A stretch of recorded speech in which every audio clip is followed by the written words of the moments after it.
Holy God, we thank you. പ്രിയ സഹോദരങ്ങളെ, കർത്താവായ യേശുക്രിസ്തുവിന്റെ നാമത്തിലെ സ്നേഹവന്ദനം ഏവരെയും അറിയിക്കുകയാണ്. ദൈവത്തിന്റെ വലിയ ദയാൽ മാത്രം ഇന്ന് നിങ്ങളുടെ മുമ്പിൽ കടന്നു ദൈവം എന്നെ സഹായിച്ചു. ഹല്ലേലൂയ. ശ്രേഷ്ഠമേറിയ ദൈവത്തിന്റെ വചനവുമായി ദൈവം മനുഷ്യ ഹൃദയങ്ങളെ, ഭൂമിയെ പ്രകാശിപ്പിക്കുവാൻ തക്കവണ്ണം അതാ പറഞ്ഞല്ലോ, നിങ്ങൾ ലോകത്തിന്റെ വെളിച്ചമാണ്. ഇരുളടഞ്ഞ ലോകം, മനുഷ്യനെ അജ്ഞതയിൽ കുടുക്കിയ ലോകം, പിശാചിന്റെ ഭരണത്തിന് കീഴിലുള്ള ലോകം, ആ ലോകത്തിലേക്ക് സ്വർഗത്തിന്റെ വെളിച്ചമായി യേശുക്രിസ്തു പിതാവിനെ വെളിപ്പെടുത്തിയത്, പിതാവിന്റെ ചിന്തകളെ വെളിപ്പെടുത്തുവാൻ നമ്മൾ ഓരോരുത്തരെയും ദൈവം നിയമിച്ച് ആക്കി വെച്ചിരിക്കുന്നു.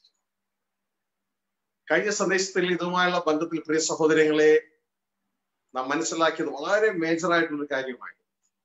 അതിന്റെ കണ്ടിന്യൂഷൻ ആണ് ഇപ്പൊ നടക്കുന്നത്.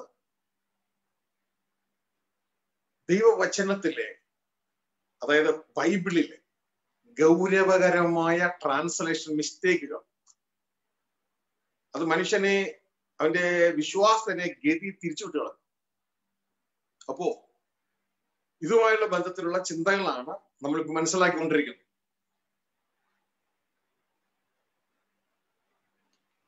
ഈ ചിന്തകൾ പറയുന്നതിന്റെ ഉദ്ദേശം എന്ന് പറയുന്നത്, തെറ്റിപ്പോയ ഒരു ലോകമാണ്.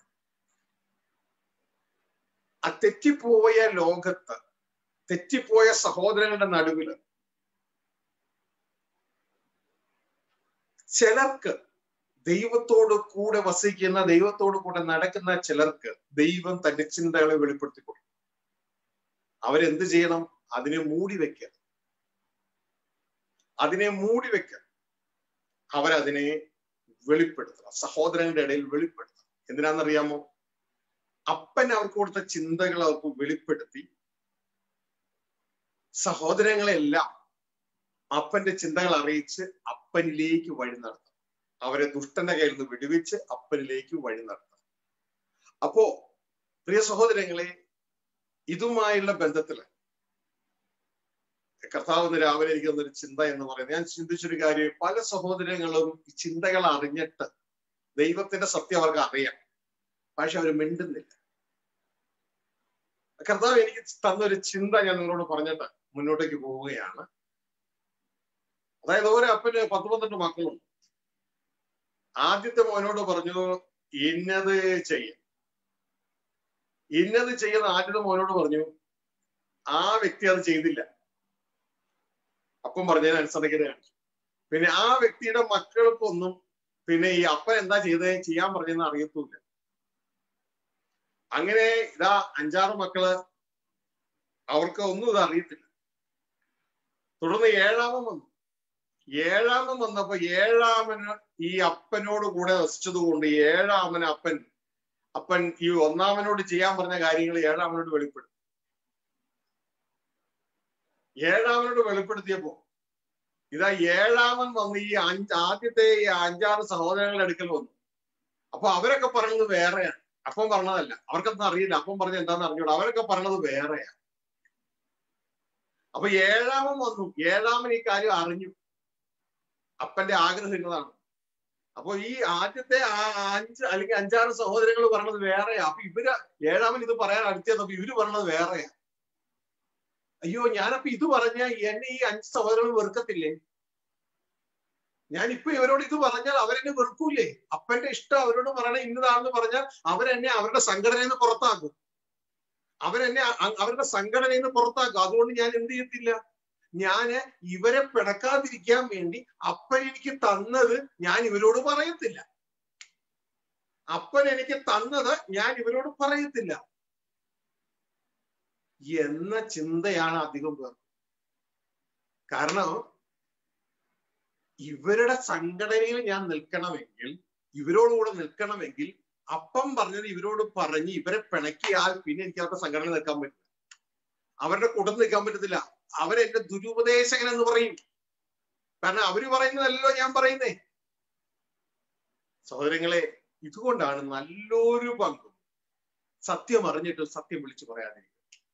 പേടിച്ചിട്ടും അവരുടെ മനുഷ്യ ദൈവത്തിൽ നിന്നുള്ള മാനത്തെക്കാൾ ഉപരി മനുഷ്യരിൽ നിന്നുള്ള മാനം പ്രതീക്ഷിക്കുന്നു. സഹോദര സഹോദരി, അങ്ങനെയാണെങ്കിൽ ദേവദാസനെ അങ്ങേക്ക് വലിയൊരു നഷ്ടമാണ് സംഭവിക്കുന്നത്. വലിയൊരു നഷ്ടമാണ് സംഭവിക്കുന്നത്.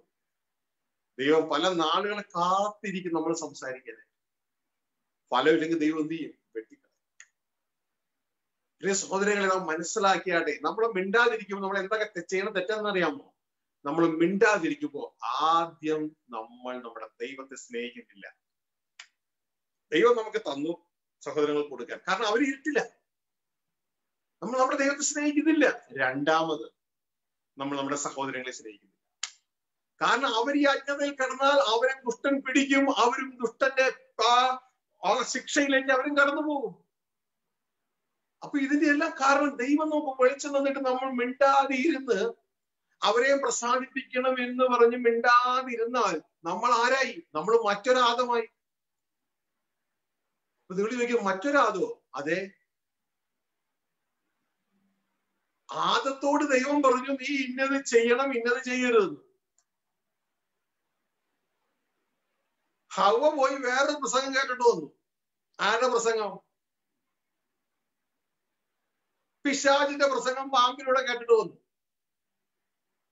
എന്നിട്ട് പുള്ളിക്കാരത്തി വന്നിട്ട് പറഞ്ഞു, ഇതാ ദൈവം ചെയ്യരുതെന്ന് പറഞ്ഞ് അച്ചച്ച ചെയ്യേ, അച്ചച്ച ചെയ്യേ, അച്ചച്ച ചെയ്യേ. അപ്പൊ അച്ചാച്ചന് സത്യം അറിയാം, ആദത്തിന് സത്യം അറിയാം. എന്റെ കുഞ്ഞെ, നീ ആ അച്ചാച്ചനാണോ? അച്ചാച്ചന് സത്യം അറിയാം. അപ്പൊ ആദം എന്ന അച്ചാച്ചൻ ഹവ്വ എന്ന തെറ്റായി പോയിക്കൊണ്ടിരിക്കുന്ന ആളോട് എന്നാ പറയണം? മോളെ, ദൈവം പറഞ്ഞത് അങ്ങനെയല്ല. ദൈവം പറഞ്ഞത് ഈ വൃക്ഷത്തിന്റെ ഫലം തിന്നരുതെന്നാ പറഞ്ഞത്. നീ ഏതായാലും ഇത് തെറ്റിപ്പോയി, ദൈവത്തോട് മാഫി ചോദിക്കും, ചെയ്യരുത്, ദൈവം അങ്ങനെയാ പറഞ്ഞേക്കണേ എന്ന് പറയേണ്ടതിന് പകരം ഹവ്വ ഗ്രൂപ്പ് ഇന്റർനാഷണൽ ചർച്ചിനെ പ്രസാദിപ്പിക്കാൻ, ഹവ്വയുടെ വഴക്കുണ്ടാകാതിരിക്കാൻ, ആ പാസ്റ്റർ അല്ലെങ്കിൽ ആ അച്ഛൻ, ആ മെത്രാൻ എന്നെ കുറ്റം പറയാതിരിക്കാൻ, ആ ഹവ്വയോട് ചേരാൻ പ്രിയ കുഞ്ഞെ നിന്നോട് ആരാ പറഞ്ഞു? ആ ഹവ്വയോട് ആദം ചേർന്നത് കൊണ്ടല്ലേ ഇന്ന് മാനവരാശിക്ക് ഗതികേട് വന്നത്. അപ്പൊ പ്രിയ സഹോദരങ്ങളെ, ദൈവം എന്താണോ പറഞ്ഞത് അത് ആസ് ഇറ്റ് ഈസ് നമ്മൾ ഏറ്റെടുക്കണം, അതിൽ നമ്മൾ ജീവിക്കണം. മറ്റുള്ളവരോടും അത് അങ്ങനെ തന്നെ പറയണം. ഞങ്ങൾ അങ്ങനെ തന്നെ പറയുമ്പോൾ നാം ചെയ്യുന്ന രണ്ട് കാര്യമാണ്. ഒന്ന്, നാം ദൈവത്തെ സ്നേഹിക്കുന്നു. രണ്ട്, നാം നമ്മുടെ സഹോദരങ്ങളെ സ്നേഹിക്കുന്നു. അവരെയും തീച്ചുളയിലേക്ക് പോകാൻ അനുവദിക്കാതെ അവരെ സത്യത്താൽ അവരെ നമ്മൾ വേർതിരിച്ചെടുക്കും. അതിനവരെ സഹായിക്കും. പ്രിയ സഹോദരങ്ങൾ, ഈ നാടുകളിൽ ചുറ്റുമുള്ള ആ അജ്ഞതയിൽ കിടക്കുന്ന സഹോദരങ്ങളെ പ്രസാദിപ്പിച്ചിട്ട് യാതൊരു കാര്യമില്ല. പകരം ദൈവത്തിന്റെ വചനം ആസ് ഇറ്റ് ഈസ് അവരോട് പറ, മറച്ചു വെക്കരുത്. അവര് പുറത്താക്കട്ടേന്നേ. അവരെവിടെന്നാ പുറത്താക്കുക? അവര് പുറത്താക്കി കുറച്ചു സമയത്തിനാണ് അവരെ മരണം പുറത്താക്കും. പ്രിയ സഹോദരങ്ങളെ, മനസ്സിലാക്കുക, ദൈവത്തോടു കൂടെ വസിക്കുക. അവിടെ നിന്ന് ആരും നമ്മളെ പുറത്താക്കിട്ടില്ല. ഹല്ലേലൂയ. ആ ദൈവത്തിൽ ആശ്രയിക്കുക. ദൈവമാ നമ്മുടെ ശരണം, ദൈവമാ നമ്മുടെ ആശ്രയം. ഹല്ലേലൂയ. ആ ക്രിസ്തുവിൽ നമ്മൾ ആ ദൈവത്തോട് ഒന്നായി ചേരുകയാണ്. അതുകൊണ്ടാണ് നിങ്ങൾ രണ്ടു മുമ്പ് കേട്ട പാട്ടില്ലേ, ഫേസ്ബുക്കിലൂടെ ഉള്ളവരല്ല, സൂമിലുള്ളവർ കേട്ടോ, ആശ്രയം ആശ്രയം എന്നേശുവേ, അങ്ങ് ആശ്രയമല്ലയോ പാരിലല്ല, അങ്ങേ പിരിഞ്ഞൊരു ജീവിതമില്ലേ, എല്ലാം യേശു അത്രേ. യേശു നമ്മുടെ കർത്താവ്, യേശു നമ്മുടെ തലയ, യേശു നമ്മുടെ സ്വർഗീയ പിതാവുമായി ഒന്നാക്കുന്ന ദൈവത്തിനും മനുഷ്യനും ഇടയിലുള്ള ഏക മധ്യസ്ഥൻ. ഇതൊക്കെ ബൈബിൾ പറയുന്നത്. അപ്പൊ പ്രിയ സഹോദരങ്ങളെ, ഇതാ കർത്താവ് തന്ന ചിന്ത നിങ്ങളെ അറിയിച്ചു എന്ന് മാത്രം. നമ്മളുടെ വിഷയം എന്ന് പറയുന്നത് major translation mistakes in Bible. എന്തുമായിട്ടുള്ള ബന്ധത്തിൽ, അതായത് യേശുവിനെ കൊണ്ട് പിതാവിനെ മറച്ച്,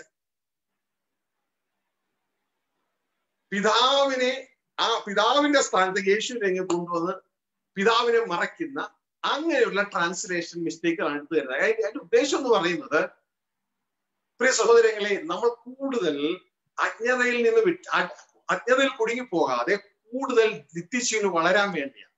കാരണം പിതാവിനെയും പുത്രനെയും നമ്മൾ സെപ്പറേറ്റ് ചെയ്ത് തന്നെ പഠിക്കണം. അതിന്റെ ഉദ്ദേശം യോഹന്നാൻ 17:3 അങ്ങനെ നമ്മൾ പഠിക്കുമ്പോൾ നമ്മൾ നിത്യജീവനിൽ വളരും. കർത്താവായ യേശു പറയാൻ ശ്രദ്ധിച്ചിട്ടുണ്ടോ? ഏക സത്യദൈവമായ നിന്നെയും, 17:3 യോഹന്നാൻ, നിന്നെയും നീ അയച്ച എന്നെയും, അത് യേശു ക്രിസ്തുവിനെയും കുറിച്ച് അറിയുന്നതാണ് നിത്യജീവൻ. അപ്പോ ആ അറിവിൽ നമ്മൾ വർദ്ധിക്കുന്നതോറും നിത്യജീവൻ വർദ്ധിച്ചുകൊണ്ടേയിരിക്കും. അതിൽ വർദ്ധിക്കാതെ നമുക്ക് ദൈവപ്രവൃത്തിയിൽ വ്യാപരിക്കാൻ പറ്റില്ല. ദൈവപ്രവൃത്തിയിൽ വ്യാപരിക്കാതെ ദൈവത്തിന്റെ മഹത്വത്തിലേക്ക് നമുക്ക് വ്യാപരിക്കാൻ പറ്റില്ല. അപ്പൊ ആദ്യത്തെ ഫൗണ്ടേഷനാണ് ആ ഏകസത്യദൈവമായ പിതാവിനെയും പിതാവ് വെച്ച ക്രിസ്തുവിനെയും നാം അറിയുക എന്നുള്ളത്. ആ അറിവാണ് അണ്ടർസ്റ്റാൻഡിങ്. അതിന്റെ അണ്ടർസ്റ്റാൻഡിങ്, അതായത് നമ്മൾ എന്തിനാണോ നമ്മുടെ ചിന്തകൾ അടിസ്ഥാനം വിട്ടിരിക്കുന്നത് അതിനെ അണ്ടർസ്റ്റാൻഡിങ് എന്ന് പറയുന്നത്. അപ്പൊ ആ അറിവ് നമുക്ക് ആവശ്യമാണ്. അപ്പോ നമ്മള് യേശുവിനെ കൊണ്ട് പിതാവിനെ മറച്ചു കഴിഞ്ഞാൽ പിതാവ് ഔട്ടായി. അങ്ങനെ ചെയ്ത് കഴിയുമ്പോൾ നേരത്തെ നമ്മൾ കേട്ടു, ഒരു ക്വസ്റ്റ്യൻ പേപ്പറിലെ 2 ചോദ്യമുണ്ട്, അതിൽ ഒന്ന് നമ്മൾ തന്നെ എടുത്തു കളഞ്ഞിട്ട് നോക്കിയായി. അങ്ങനെ ആകരുത്. അപ്പോ പ്രിയ സഹോദരങ്ങളെ, തെറ്റായി നാം പലതും മനസ്സിലാക്കിക്കൊണ്ടിരുന്നു. എന്നാൽ വിശുദ്ധ ബൈബിളിലൂടെ നമുക്ക് സത്യം അറിയിക്കുമ്പോൾ നമ്മൾ അത് ഏറ്റെടുക്കണം. പിന്നെ ഈ ബൈബിള് എന്ന് പറയുന്നത് ട്രാൻസ്ലേഷനാണ്. കഴിഞ്ഞ സന്ദേശങ്ങളിൽ ആരൊക്കെയോ താഴെ എഴുതി വെച്ചിട്ടുണ്ട് ബൈബിളിൽ തെറ്റുണ്ടോ. സഹോദരങ്ങളെ, ബൈബിളിൽ തെറ്റില്ല. പക്ഷേ നമ്മുടെ കയ്യിലിരിക്കുന്നത് ബൈബിളിന്റെ ട്രാൻസ്ലേഷനാണ്. ഒറിജിനൽ ബൈബിൾ എന്ന് പറയുന്നത് അത് ഹെബ്രായ ഭാഷയിലാണ്, പഴയ നിയമം. എന്നാൽ ദാനിയേൽ പ്രവാചകന്റെ ചില ഭാഗങ്ങളൊക്കെ അരാമിക്കിലുണ്ട്. പുതിയ നിയമം ഗ്രീക്കിലാണ്. അവിടെയല്ല തെറ്റ്. അവിടെ നിന്ന് എടുത്ത് അനേക ട്രാൻസ്ലേഷനുകൾ പല പല ഭാഷകളിലേക്ക് ട്രാൻസ്ലേറ്റ് ചെയ്യും. അപ്പോ അവിടെയാണ് തെറ്റ് വന്നത്. ട്രാൻസ്ലേറ്റേഴ്സിന്റെ മൈൻഡ് അനുസരിച്ച് അവിടെ തെറ്റുകൾ വന്നു. പിശാച് പല മേഖലകളിലും അവരെ തെറ്റായ വിശ്വാസത്തിലേക്ക് കൊണ്ടുപോകാൻ തക്ക ട്രാൻസ്ലേഷൻ ഉണ്ടായി. അപ്പോ അല്ലാണ്ട് ബൈബിളിലല്ല തെറ്റ്, ബൈബിളിലെ ട്രാൻസ്ലേഷനുകളാണ് തെറ്റ്. അതുകൊണ്ടാണ് ട്രാൻസ്ലേഷൻ തെറ്റ് വരുമ്പോൾ നമുക്കുള്ള ഏറ്റവും അടുത്ത മാധ്യമം എന്ന് പറയുന്നത് KJV ആൻഡ് ഇംഗ്ലീഷിലുണ്ട്. അതിലും ഒരു 80% ഒക്കെ ഓക്കെ, പക്ഷെ 20% അവിടെയും വിഷയമുണ്ട്. അങ്ങനെയൊക്കെ വരുമ്പോൾ നമ്മൾ അതിന്റെ മൂലഭാഷയിലേക്ക് പോകണം. എങ്കിൽ എനിക്ക് ഗ്രീക്കോ എബ്രായ ഭാഷ അറിയത്തില്ലെങ്കിൽ ഇന്റർലീനിയർ ബൈബിളിലൂടെ നിങ്ങൾക്ക് അതിനെ മനസ്സിലാക്കാൻ പറ്റും. പിന്നെ അതൊക്കെ ഒരു ലിമിറ്റ് ഉണ്ട്. എന്നാൽ ഏറ്റവും നല്ല രീതിയിൽ മനസ്സിലാക്കണമെങ്കിൽ ബൈബിൾ എഴുതിയ ദൈവത്തിന്റെ ആത്മാവ്, യേശയ്യാ 34:16 വായിക്കുമ്പോൾ എഴുതിയിരിക്കുന്നത്, യഹോവയുടെ പുസ്തകത്തിൽ അന്വേഷിച്ച് വായിച്ചു നോക്കുവിൻ, അവയിൽ ഒന്നിനും ഇണയില്ലാതിരിക്കുകയില്ല. അപ്പൊ അവിടെ എല്ലാത്തിനും ഇണയുണ്ട്. കാരണം ദൈവത്തിന്റെ ആത്മാവല്ലോ അതിനെ കൂട്ടിച്ചേർത്ത്. അപ്പൊ ദൈവത്തിന്റെ ആത്മാവ് കൂട്ടിച്ചേർത്ത് അതേ ആത്മാവ് യേശു രക്ഷകനെ സ്വീകരിക്കുമ്പോൾ നമ്മുടെ ഉള്ളിൽ വന്നിട്ടുണ്ട്. അപ്പോ ആ ആത്മാവിനോട് ചേർന്ന് ജീവിക്കുന്നുവെങ്കിൽ ബൈബിളിലെ ട്രാൻസ്ലേഷൻ മിസ്റ്റേക്കുകൾ പെട്ടെന്ന് നമുക്ക് മനസ്സിലാക്കാൻ പറ്റും. കാരണം അകത്ത് ദൈവത്തിന്റെ ആത്മാവ് പറയുന്നതല്ല പുറത്ത് ബൈബിൾ എഴുതി വെച്ചിരിക്കുന്നതെങ്കിൽ നമുക്ക് സംശയമായി, രണ്ട് കോൺഫ്ലിക്റ്റ് ആയി. യഹോവയുടെ പുസ്തകത്തിൽ അന്വേഷിക്കുമ്പോൾ നിങ്ങൾ കാണേണ്ട പ്രധാനപ്പെട്ട കാര്യം, ഒന്നിന് ശത്രുവിനെ അല്ല കാണുന്നത്, ഇണകളെ കാണുള്ളൂ. ശത്രുവിനെ കാണുന്നെങ്കിൽ അവിടെ സ്റ്റോപ്പ് ചെയ്യണം. കാരണം എന്നിട്ട് ദൈവത്തോട് ചോദിക്കണം, ദൈവം ഇത് ശത്രുവിനെയാണല്ലോ ഞാൻ കാണുന്നത്. അപ്പോ കർത്താവ് പറഞ്ഞു തരും, മോനെ അത് അങ്ങനെയല്ല, ഒന്നില്ലെങ്കിൽ അതിന്റെ സാഹചര്യത്തെ കുറിച്ച് പറഞ്ഞു തരും, അല്ലെങ്കിൽ അതിന്റെ ട്രാൻസ്ലേഷൻ മിസ്റ്റേക്കുകളെ കുറിച്ച് പറഞ്ഞു തരും. അപ്പോ നമ്മളിവിടെ ട്രാൻസ്ലേഷൻ മിസ്റ്റേക്കിനെ കുറിച്ചാണ് നമ്മൾ ചിന്തിക്കുന്നത്. കഴിഞ്ഞ സന്ദേശത്തിൽ നാം ചിന്തിച്ച ഒരു പ്രധാനപ്പെട്ട ട്രാൻസ്ലേഷൻ മിസ്റ്റേക്ക് നമ്മള് റോമ ലേഖനം 9:5 ട്രാൻസ്ലേഷൻ മിസ്റ്റേക്ക് നമ്മൾ ചിന്തിച്ചു. അപ്പോ അതിനു മുമ്പ് നമ്മൾ ഗോഡ് ഹെഡിനെ കുറിച്ച് മനസ്സിലാക്കി. ഇത് സംസാരിക്കുമ്പോൾ നിങ്ങൾ ആരും ചിന്തിക്കരുത് ഈ വ്യക്തി ക്രിസ്തുവിനെ ഒഴിവാക്കുകയാണ്. അങ്ങനെയല്ല. ഇപ്പൊ ഞാനിപ്പോ പാടിയ പാട്ടിലും ഞാൻ ആശ്രയം വെച്ചിരിക്കുന്ന ക്രിസ്തുവില്ല. അല്ലെങ്കിൽ ആ ക്രിസ്തുവാണ് എന്നെ പിതാവിലേക്ക് അടുപ്പിക്കുന്നത്. പ്രിയ സഹോദരങ്ങളെ, ഞാനൊരു ഗ്രൂപ്പുകാരനോ സംഘടനക്കാരനോ അല്ല. ഞാൻ ക്രിസ്തുവിന്റെ ആളാണ്, ഞാൻ പിതാവിന്റെ ആളാണ്, ഞാൻ പരിശുദ്ധാത്മാവിന്റെ ആളാണ്. അങ്ങനെയല്ല. ഞാൻ സൃഷ്ടാവായ ദൈവത്തിന്റെ ആളാണ്. ഹല്ലേലൂയ. ആ സൃഷ്ടാവായ ദൈവം എങ്ങനെയാണ് നമ്മൾ നേരത്തെ ഗോഡ് ഹെഡ് പഠിച്ചു അല്ലെ? ഗോഡ് ഹെഡ് പഠിച്ചു, Father, Son and Holy Spirit. അതില് ഏകസത്യ ദൈവം ഏതാണെന്ന് യേശുക്രിസ്തു പറയുന്നുണ്ട്, ഏകസത്യ ദൈവമായ പിതാവ്. അപ്പോ അതിനെല്ലാം ഞാൻ യേശു എന്നാ പറയണതിനൊക്കെ ഞാൻ ആമേൻ പറയുന്ന ഒരു വ്യക്തിയാണ്. അപ്പൊ പ്രിയ സഹോദരൻ, കാരണം ഞാൻ ക്രിസ്തു വിശ്വസിക്കുന്ന ആളാണ്. കാരണം യേശു ഇപ്പോ പറയാണ് ഏകസത്യ ദൈവമായ നിന്നെയും പിതാവിനൊക്കെ വിളിച്ചു പറയുമ്പോൾ ഞാൻ പറയാം അല്ല എന്ന് പറഞ്ഞാൽ ഞാൻ ക്രിസ്ത്യാനിയല്ല. പിന്നെ ഞാൻ ക്രിസ്ത്യാനിയല്ല. കാരണം ഞാൻ ക്രിസ്തു പറയുന്നതിന് ആമേൻ പറയുന്നില്ല. ക്രിസ്തു പറയുന്നത് വിശ്വസിക്കുന്നവനാണ് ക്രിസ്ത്യാനി. നമ്മൾ ക്രിസ്തു വിശ്വസിച്ചപ്പോഴല്ലേ. അതിന്റെ അർത്ഥം ക്രിസ്തു പറയുന്നത് നമ്മൾ വിശ്വസിക്കണം. മനസ്സിലാവുന്നുണ്ടോ? ക്രിസ്തു പറയുന്നത് നമ്മൾ വിശ്വസിക്കണം. ബൈബിള് നാം വിശ്വസിക്കണം. ഹല്ലേലൂയ. പ്രിയ സഹോദരങ്ങളെ, നമ്മളെപ്പോഴും ശ്രദ്ധിച്ചാണ് നമ്മള് ഇന്ന് രണ്ട് ടൈപ്പ് പ്രധാന ക്രിസ്ത്യാനികളെ നമുക്ക് കാണാനായിട്ട് കഴിയും. അജ്ഞതയിൽ നിന്നുകൊണ്ടുള്ള കാര്യം ഈ പറയുന്ന അജ്ഞരായിട്ടുള്ളവരായതുകൊണ്ട് ഇങ്ങനെ ചെയ്യും. അവര് ഒരു കൂട്ടം ക്രിസ്തുവിനെ കൊണ്ട് പിതാവിനെ മറയ്ക്കും. വേറൊരു കൂട്ടം ക്രിസ്തു ചെയ്തതുപോലെ പിതാവിനെ വെളിപ്പെടുത്തും. രണ്ട് ടൈപ്പാണ്. ഒരു കൂട്ടം ക്രിസ്തുവിനെ കൊണ്ട് പിതാവിനെ മറയ്ക്കും. വേറൊരു കൂട്ടം, അത് വമ്പൻ കൂട്ടമാണ്.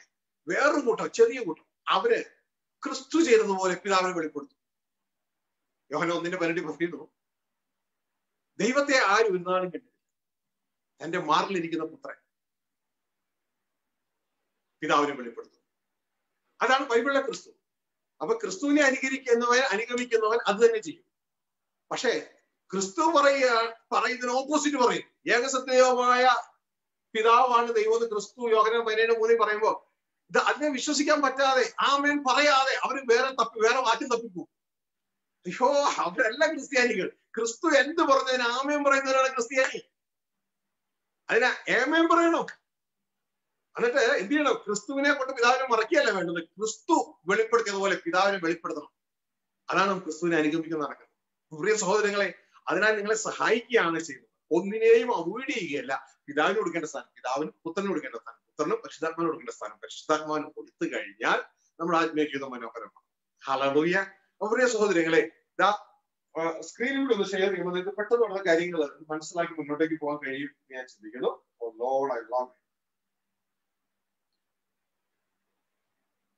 കഴിഞ്ഞ പ്രാവശ്യം നാം മനസ്സിലാക്കിയ ആ God structure of the kingdom of God, അതിനെ നമ്മളൊന്ന് മനസ്സിലാക്കിക്കൊള്ളണം. ഇത് നമുക്ക് കാണാം. എല്ലാം ആരംഭിക്കുന്നത് പിതാവിൽ നിന്നാണ്.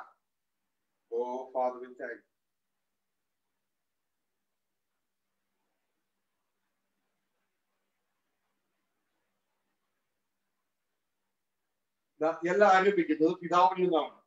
ഇനി തുടർന്ന് പിതാവിൽ നിന്ന് ആരംഭിക്കുക. അത് പിതാവിനെയാണ് കർത്താവായ യേശു ഏകസത്യ ദൈവം എന്ന് വിളിക്കുന്നത്, ഗോഡ്. തുടർന്ന് ആ ക്രിസ്തു, തുടർന്ന് താഴെ ക്രിസ്തു, അതിന്റെ താഴെ മനുഷ്യൻ, അതിന്റെ താഴെ സ്ത്രീ. ഇതാണ് റോമലേഖനം 14 എഴുതിയിരിക്കുന്നത്. സ്ത്രീയുടെ തല പുരുഷൻ, പുരുഷന്റെ തല ക്രിസ്തു, ക്രിസ്തുവിന്റെ തല ദൈവം. അപ്പൊ ക്രിസ്തുവിന്റെ തല ഉണ്ടെന്നുള്ള കാര്യം നമ്മൾ മനസ്സിലാക്കുക. ആ തല ദൈവമെന്ന് ദൈവത്തിന്റെ വചനം പറയുന്നു. നാം എന്ത് ചെയ്യണം? അവർക്കിത് തർക്കിക്കാൻ പോരുത്, ആമേൻ പറയണം. അവർക്കാണ് അടുത്ത വചനം കിട്ടുള്ളൂ, അല്ലെങ്കിൽ കിട്ടില്ല. ഹല്ലേലൂയ. അപ്പൊ പ്രിയ സഹോദരങ്ങളെ, ഇത് നാം മനസ്സിലാക്കി. തുടർന്ന് ആ ഗോഡ് ഹെഡിൽ നിന്നാണ്, ആ ദൈവത്തിൽ നിന്നാണ്, ആ ദൈവ സിംഹാസനത്തിന്റെ കീഴിൽ നിന്നാണ് പരിശുദ്ധ പച്ച നദി വരുന്നു, പരിശുദ്ധാത്മാവിന്റെ നദി. അത് നേരെ ഒഴുകുന്ന ഭൂമിയിലേക്ക്. അങ്ങനെ സ്വർഗത്തിലെ ദൈവത്തിന്റെ ചിന്ത ഭൂമിയിലേക്ക് ക്രിസ്തുവിലൂടെ, പുരുഷനിലൂടെ, ഈ സ്ത്രീ മനുഷ്യരിലൂടെ അല്ല, പുരുഷനിലൂടെ സ്ത്രീയിലൂടെ എല്ലാം ഭൂമിയിലേക്ക് ഒഴുകി വരികയാണ്. അങ്ങനെ ദൈവത്തിന് ഭൂമിയിലേക്ക് കടന്നു വരികയാണ്. അപ്പൊ തന്നെ നമ്മൾ മറ്റൊരു കാര്യം കൂടി പഠിച്ചു. എങ്ങനെയാണ് വചനവും ആത്മാവും എങ്ങനെയാണ് ഒരൊറ്റ വ്യക്തിയുടെ വലത് കരവും ഇടത് കരവും പോലെ ആണ് ഈ വചനവും ആത്മാവും. ദൈവത്തിന്റെ വചനം, ദൈവത്തിന്റെ ആത്മാവ്. മനസ്സിലാവുന്നുണ്ടോ? എല്ലാം ദൈവത്തിന്റെ തന്നെയാണ്. ദൈവം തന്റെ വചനം അയച്ച് സൗഖ്യമാക്കുന്നു, ദൈവം തന്റെ ആത്മാവിനെ അയച്ച് നമ്മളെ വഴി നടത്തും. ഹല്ലേലൂയ. അപ്പോ എല്ലാം ഒറ്റ ദൈവമേ ഉള്ളൂ. ഇതൊക്കെ നിങ്ങൾ ഈ സപ്പോർട്ടീവ് വാക്യങ്ങളൊക്കെ നമ്മൾ കഴിഞ്ഞ പ്രാവശ്യം വായിച്ചതാണ്. ഇനി അതുകൊണ്ട് അങ്ങോട്ടേക്ക് പോകുന്നില്ല. അപ്പൊ കഴിഞ്ഞ പ്രാവശ്യം നമ്മൾ മനസ്സിലാക്കിയ പല ട്രാൻസ്ലേഷൻ മിസ്റ്റേക്കുകൾ നമുക്ക് കൺഫ്യൂഷൻ ഉണ്ടാക്കും. ബൈബിളിൽ കൺഫ്യൂഷൻ വന്നു കഴിഞ്ഞാൽ ഇരുമനസ്സുള്ളവർ തന്റെ വഴികളൊക്കെ അസ്ഥിരനാണ്. പിന്നെ അവൻ ആത്മീയ വളർച്ച നടക്കത്തില്ല. അപ്പോ ചില ഭാഗത്ത് യേശുവിനെ ദൈവം എന്ന് പറയുന്നു, ചില ഭാഗത്ത് യേശു പറയുന്നു അല്ല, ഏകസത്യ ദൈവമായ അങ്ങാണ് ദൈവം. അപ്പൊ തന്നെ പൗലോസ് പറയുന്നുണ്ട്, പിതാവായ ഏക ദൈവമേ നമുക്കുള്ളൂ, 1 Corinthians 8:6. ഇപ്പോ പിന്നെ കർത്താവ് ആരാന്ന് ചോദിച്ചാൽ യേശു ഏക കർത്താവും ഉണ്ട് എന്ന്, ഏക കർത്താവ് ഉണ്ട് പറയും. അപ്പൊ അതിൽ ചിലർക്ക് വ്യത്യാസമുണ്ട്. കർത്താവും ദൈവവും തമ്മിൽ വ്യത്യാസം. അത് നമുക്ക് ദൈവം അനുവദിക്കും, നമ്മൾ താഴേക്ക് പഠിക്കും. കർത്താവും ദൈവവും തമ്മിൽ വ്യത്യാസം. അതായത് എല്ലാ ദൈവം കർത്താവാണ്, പക്ഷെ എല്ലാ കർത്താക്കന്മാരും ദൈവമല്ല. മനസ്സിലാക്കുക. ദൈവം കർത്താവ്, ലോർഡ് ഗോഡ്, കർത്താവായി ദൈവം. പക്ഷെ എല്ലാ കർത്താക്കന്മാരും ദൈവം. നമ്മൾ അതിലേക്ക് വരും. Lord I love U. കഴിഞ്ഞ പ്രാവശ്യം നമ്മൾ പഠിച്ച ആ ചിന്ത നമ്മൾ ഒരു കൺഫ്യൂഷൻ ഉണ്ടാകുന്ന ഒരു വീട് റോമൻ ലേഖനം 9:5 നമ്മൾ മനസ്സിലാക്കിയ കാര്യം, പിതാക്കന്മാരും അവർക്കുള്ളവർ തന്നെ ജഡപ്രകാരം ക്രിസ്തു അവരിൽ നിന്നല്ല ഉത്ഭവിച്ചത്, അവൻ സർവ്വത്തിനും മീതെ ദൈവമായി എന്നേക്കും വാഴ്ത്തപ്പെട്ടു. അപ്പോ സർവ്വത്തിനും മീതെ ദൈവമായി ക്രിസ്തു എന്നേക്കും വാഴ്ത്തപ്പെട്ടു. അതിനെ എതിർക്കുന്ന വചനം നമുക്ക് കാണുവാനായിട്ട് കഴിയും. അങ്ങനെയെങ്കിൽ ആ വചനം നമ്മൾ സ്വീകരിക്കത്തില്ല. യഥാർത്ഥത്തിൽ അത് എന്താണെന്ന് കഴിഞ്ഞ പ്രാവശ്യം നമ്മൾ മനസ്സിലാക്കി. അത് മനസ്സിലാക്കാത്തവർ കഴിഞ്ഞ സന്ദേശം പോയി കേൾക്കുക. ഇതാ www.kingdommessage.com എന്ന വെബ്സൈറ്റിൽ അതുണ്ട്, അല്ലെങ്കിൽ എൻ്റെയും ഹെറാൾഡിന്റെ ഫേസ്ബുക്കിൽ, ഷാൻ ജോസഫിന്റെ ഫേസ്ബുക്കിലൊക്കെ അതുണ്ട്. അപ്പൊ പ്രിയ സഹോദരങ്ങളെ, ഇവിടെ അത് എന്താണ് എന്ന് നാം മനസ്സിലാക്കി. യഥാർത്ഥത്തില് ഇംഗ്ലീഷ് ബൈബിളിൽ പറഞ്ഞിരിക്കുന്നത് അങ്ങനെയല്ല. നമുക്ക് അതിൽ ഗ്രീക്കിലേക്കൊന്നും പോകണ്ട, ഇംഗ്ലീഷിൽ KJV വായിച്ച് നമുക്ക് തന്നെ പിടുത്തം കിട്ടും. അവിടെ എഴുതിയിരിക്കുന്ന കാര്യം എന്ന് പറയുന്നത് അവൻ ക്രിസ്തു സർവ്വത്തിനും മീതെ ദൈവമായി എന്നല്ല, അവിടെ എഴുതിയിരിക്കുന്നത് ഹൂ ഈസ് ഓവറോൾ, അവൻ എല്ലാറ്റിനും ഉപരിയായി. ഇതുകൊണ്ട് നമ്മൾ പാട്ടിൽ പാടിയേ എല്ലാം എല്ലാം എന്നെ യേശുവല്ലോ, മനസ്സിലാകുന്നുണ്ടോ? അവൻ എല്ലാറ്റിനും ഉപരിയായി. ഗോഡ് ബ്ലസ്ഡ് ഫോർ അവർ, ദൈവം അവനെ അനുഗ്രഹിച്ചു.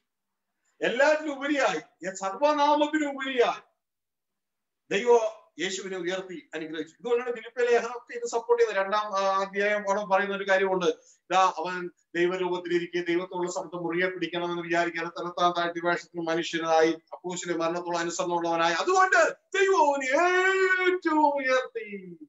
അതാണ് പറയുന്നത്, ഏറ്റവും ഉയർത്തി. ഹല്ലേലൂയ. അതാണ് പറയുന്നത്, ഏറ്റവും ഉയർത്തി ദൈവം അവനെ എന്നേക്കും അനുഗ്രഹിച്ചു. അല്ലാതെ അവനെ ദൈവമാക്കിയതല്ല. ആരെയും ദൈവമാക്കാൻ പറ്റത്തില്ല. ദൈവം സ്വയം ആകുന്നു, ദൈവമാക്കാൻ പറ്റത്തില്ല. ക്രിസ്തുവിനെ സംബന്ധിച്ച് ദൈവത്തോടെ സമത്വം വേണ്ട എന്ന് വെച്ച് താഴേക്ക് ഇറങ്ങി. എന്തിനാ? ദൈവത്തിന്റെ ഒരു ഓപ്പറേഷന് വേണ്ടി. വചനമായി ആ വചനം പിന്നെ മാംസമായി. അപ്പൊ പ്രിയ സഹോദരങ്ങൾ, ഇതൊക്കെ നമ്മൾ ഓൾറെഡി പഠിച്ചല്ലോ. മുമ്പിൽ എനിക്ക് തോന്നുന്നത് 8-ാമത്തെ എപ്പിസോഡാണെന്ന് തോന്നുന്നു. അപ്പോ പ്രിയ സഹോദരൻ, അത് പോയി മനസ്സിലാക്കി. അപ്പോ ഇവിടെ എന്താണ് സംഭവിച്ചത്? ഇനിയിപ്പോ ഇത് അറിയാൻ പാടില്ലാത്ത, ഇംഗ്ലീഷ് അറിയാൻ പാടില്ലാത്തവർക്ക് ബൈബിള് മലയാളത്തിൽ പറഞ്ഞുതരാം. നിങ്ങൾ ഇവിടെ കാണുന്നത്, പിതാക്കന്മാരെ അവരോട് തന്നെ ജഡപ്രകാരം ക്രിസ്തു അവരിൽ നിന്ന് ഉത്ഭവിച്ചത്, അവൻ സർവ്വത്തിനും മീതെ ദൈവമായി എന്നേക്കും വാഴ്ത്തപ്പെട്ടവൻ. Translation mistake. എന്താണ് അവിടെ എഴുതിയിരിക്കുന്നത്? നിങ്ങൾക്ക് അമേരിക്കൻ സ്റ്റാൻഡേർഡ് വെർഷനും കാണാം, കിങ് ജെയിംസ് വെർഷനും കാണാം. അവിടെ എഴുതിയിരിക്കുന്നത് who is over all God blessed for ever, amen. അവനെ ദൈവം എന്നെ ഏറ്റവും ഉപരിയായി അനുഗ്രഹിച്ചു. ഇത് അതിന്റെ മലയാളത്തിൽ ഇങ്ങനെയാണ്, അവൻ എല്ലാറ്റിനും മീതെയുള്ളവനായി ദൈവം എന്നേക്കും അനുഗ്രഹിച്ചു, ആമേൻ. അവൻ എല്ലാറ്റിനും മീതെയുള്ളവനായി ദൈവം എന്നേക്കും അനുഗ്രഹിച്ചു, ആമേൻ. ഹല്ലേലൂയ. അപ്പൊ ഇതിന്റെ സപ്പോർട്ടീവ് വാക്യങ്ങളൊക്കെ ഇവിടെ ഉണ്ട്. നമ്മൾ കഴിഞ്ഞ പ്രാവശ്യത്തിൽ ഡിസ്കസ് ചെയ്യുന്നതാണ്. അതുകൊണ്ട് ഇനി അങ്ങോട്ടേക്ക് പോകുന്നില്ല. അപ്പോ ഇനി ഇതുമായുള്ള ബന്ധത്തിന് നമ്മൾ മനസ്സിലാക്കേണ്ട കാര്യം എന്ന് പറയുന്നത്, O Lord I love you, Father we thank you. ഇതാണ് നമ്മൾ നേരത്തെ ചിന്തിച്ച ചിന്ത. കർത്താവും ദൈവവും. ദൈവം കർത്താവ്. കർത്താവ് എന്ന് വെച്ചാൽ യജമാനൻ, കർത്തൃത്വം നടത്തുന്നവൻ. ഗ്രീക്കിൽ പറഞ്ഞാൽ ക്യൂരിയോസ്. പക്ഷെ എല്ലാ കർത്താക്കന്മാരും ദൈവമല്ല. അതാദ്യം മനസ്സിലായി. ഈവൻ നമ്മുടെ സ്ഥാപനത്തിൽ വർക്ക് ചെയ്യുമ്പോൾ നമ്മള് മുതലാളി, അവിടുത്തെ ആളെ യജമാനെന്ന് വിളിക്കുന്നത്. യഥാർത്ഥത്തിൽ അത് ക്യൂരിയോസ്, കർത്തൃത്വം നടത്തുന്നു. ഒരു കുടുംബത്തിലെ ഗൃഹനാഥൻ. ബൈബിൾ പ്രകാരമാണെങ്കിൽ നമ്മൾ വിളിക്കുവാണെങ്കിൽ യജമാനെ ക്യൂരിയോസ് നടത്തുന്നത്. കർത്താവ് യേശു നമുക്ക് യജമാനാണ്, ക്യൂരിയോസ് തലയാണ്.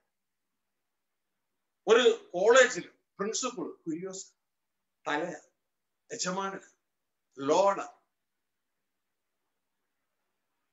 ദൈവം സർവത്തിനുപരിയായി ലോർഡാണ്. ആ ദൈവത്തിന്റെ കീഴിൽ കർത്താവായ യേശു ക്രിസ്തു. അതുകൊണ്ട് യേശുവിന്റെ തല ക്യൂരിയോസ്, ദൈവം എന്ന് വിളിക്കുന്നു. ഞാനല്ല, 1 കൊരിന്ത്യർ 11-ാം 3-ാം വാക്യം ഒരു വാക്യം കാണും. അപ്പൊ പ്രിയ സഹോദരങ്ങളെ, ഒരു എക്സാമ്പിൾ മാത്രം വായിച്ചു നിങ്ങളുടെ സംശയം തീർന്നു പോകാനാണ്. ചില സംശയം ചോദിച്ചതുമായിട്ട് ബന്ധത്തിൽ ഇതിൽ പറയുകയാണ്. ഇതാ 1 പത്രോസ് 3-ാം അധ്യായം 6-ാം വാക്യം നമ്മൾ വായിക്കുമ്പോൾ അവിടെ സാറ അബ്രഹത്തെ വിളിക്കുന്നത് കർത്താവെ എന്നാണ്. അതായത് ലോർഡ് എന്നാണ് വിളിക്കുന്നത്, ക്യൂരിയോസ് എന്നാണ്, യജമാനനെ എന്നാണ്. ആ വാക്യം നിങ്ങൾക്ക് സ്ക്രീനിൽ ഇവിടെ കാണാം. ഞാൻ അതിന്റെ മലയാളം കൂടി എടുത്തിട്ട് തരാം.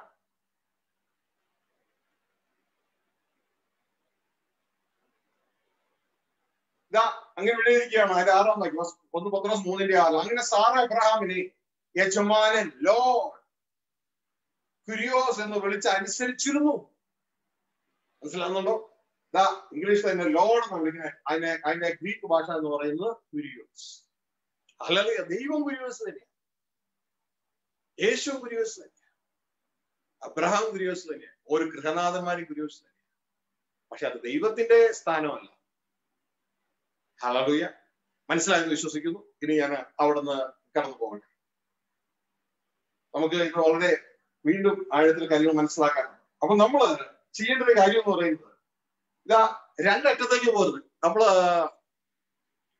യഹൂദന്മാര് ഇതാ യേശു ക്രിസ്തുവിനെ വിശ്വസിക്കുന്നില്ല, അവര് പിതാവിന് മാത്രം വിശ്വസിക്കുന്നു. യേശു ക്രിസ്തു ചതിയനാണെന്ന് അവർ പറഞ്ഞു. എന്നാൽ ഇന്ന് നല്ലൊരു പങ്ക് ക്രിസ്ത്യാനികളുണ്ട് യേശുവിനെ കൺസിഡർ ചെയ്യും, പിതാവിനെ അവോയ്ഡ് ചെയ്യും. അങ്ങനെ ഉണ്ടാകുന്നത്.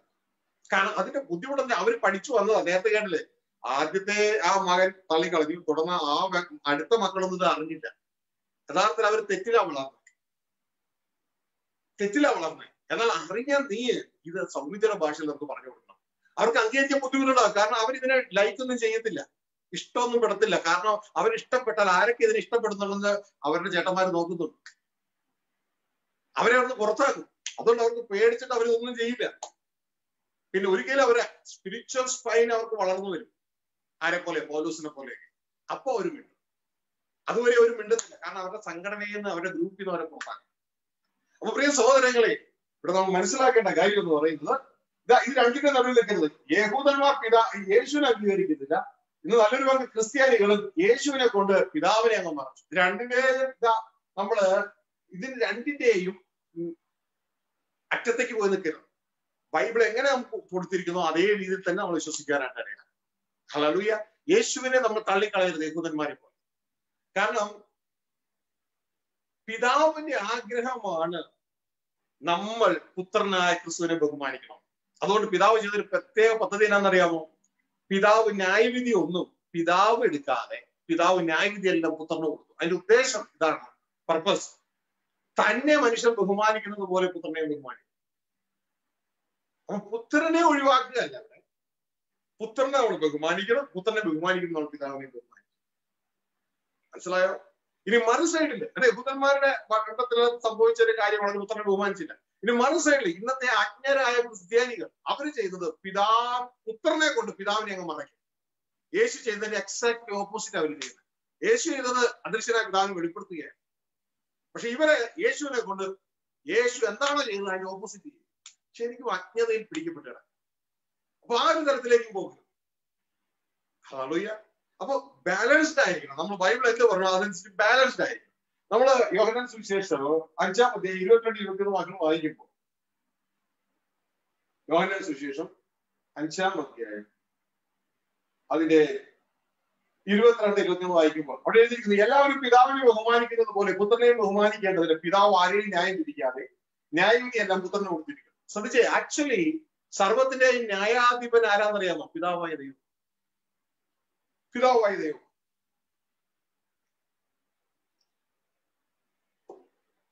സർവത്തെ ന്യായം വിധിക്കുന്നു. എങ്ങനെ അറിയാം?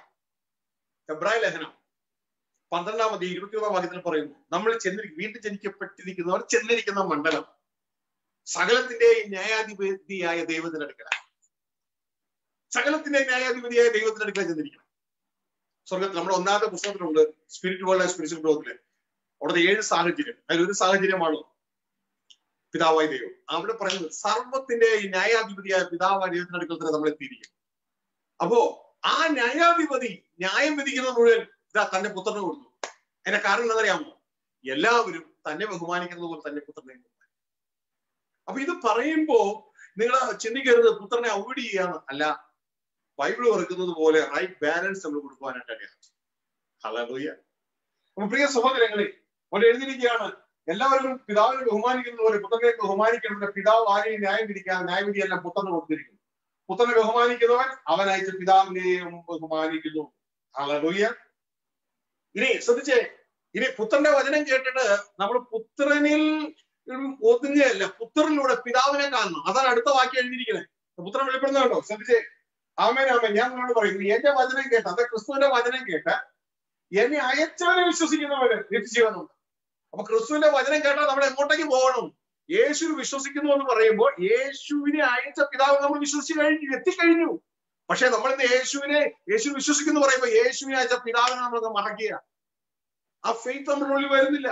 ഇവിടെ കർത്താവിന്റെ വചനം പറയുകയാണ്, ഞാൻ നിങ്ങളോട് പറയുന്ന വചനം നിങ്ങൾ കേട്ടിട്ട് എന്നെ അയച്ച പിതാവ് നിങ്ങൾ വിശ്വസിക്കണം.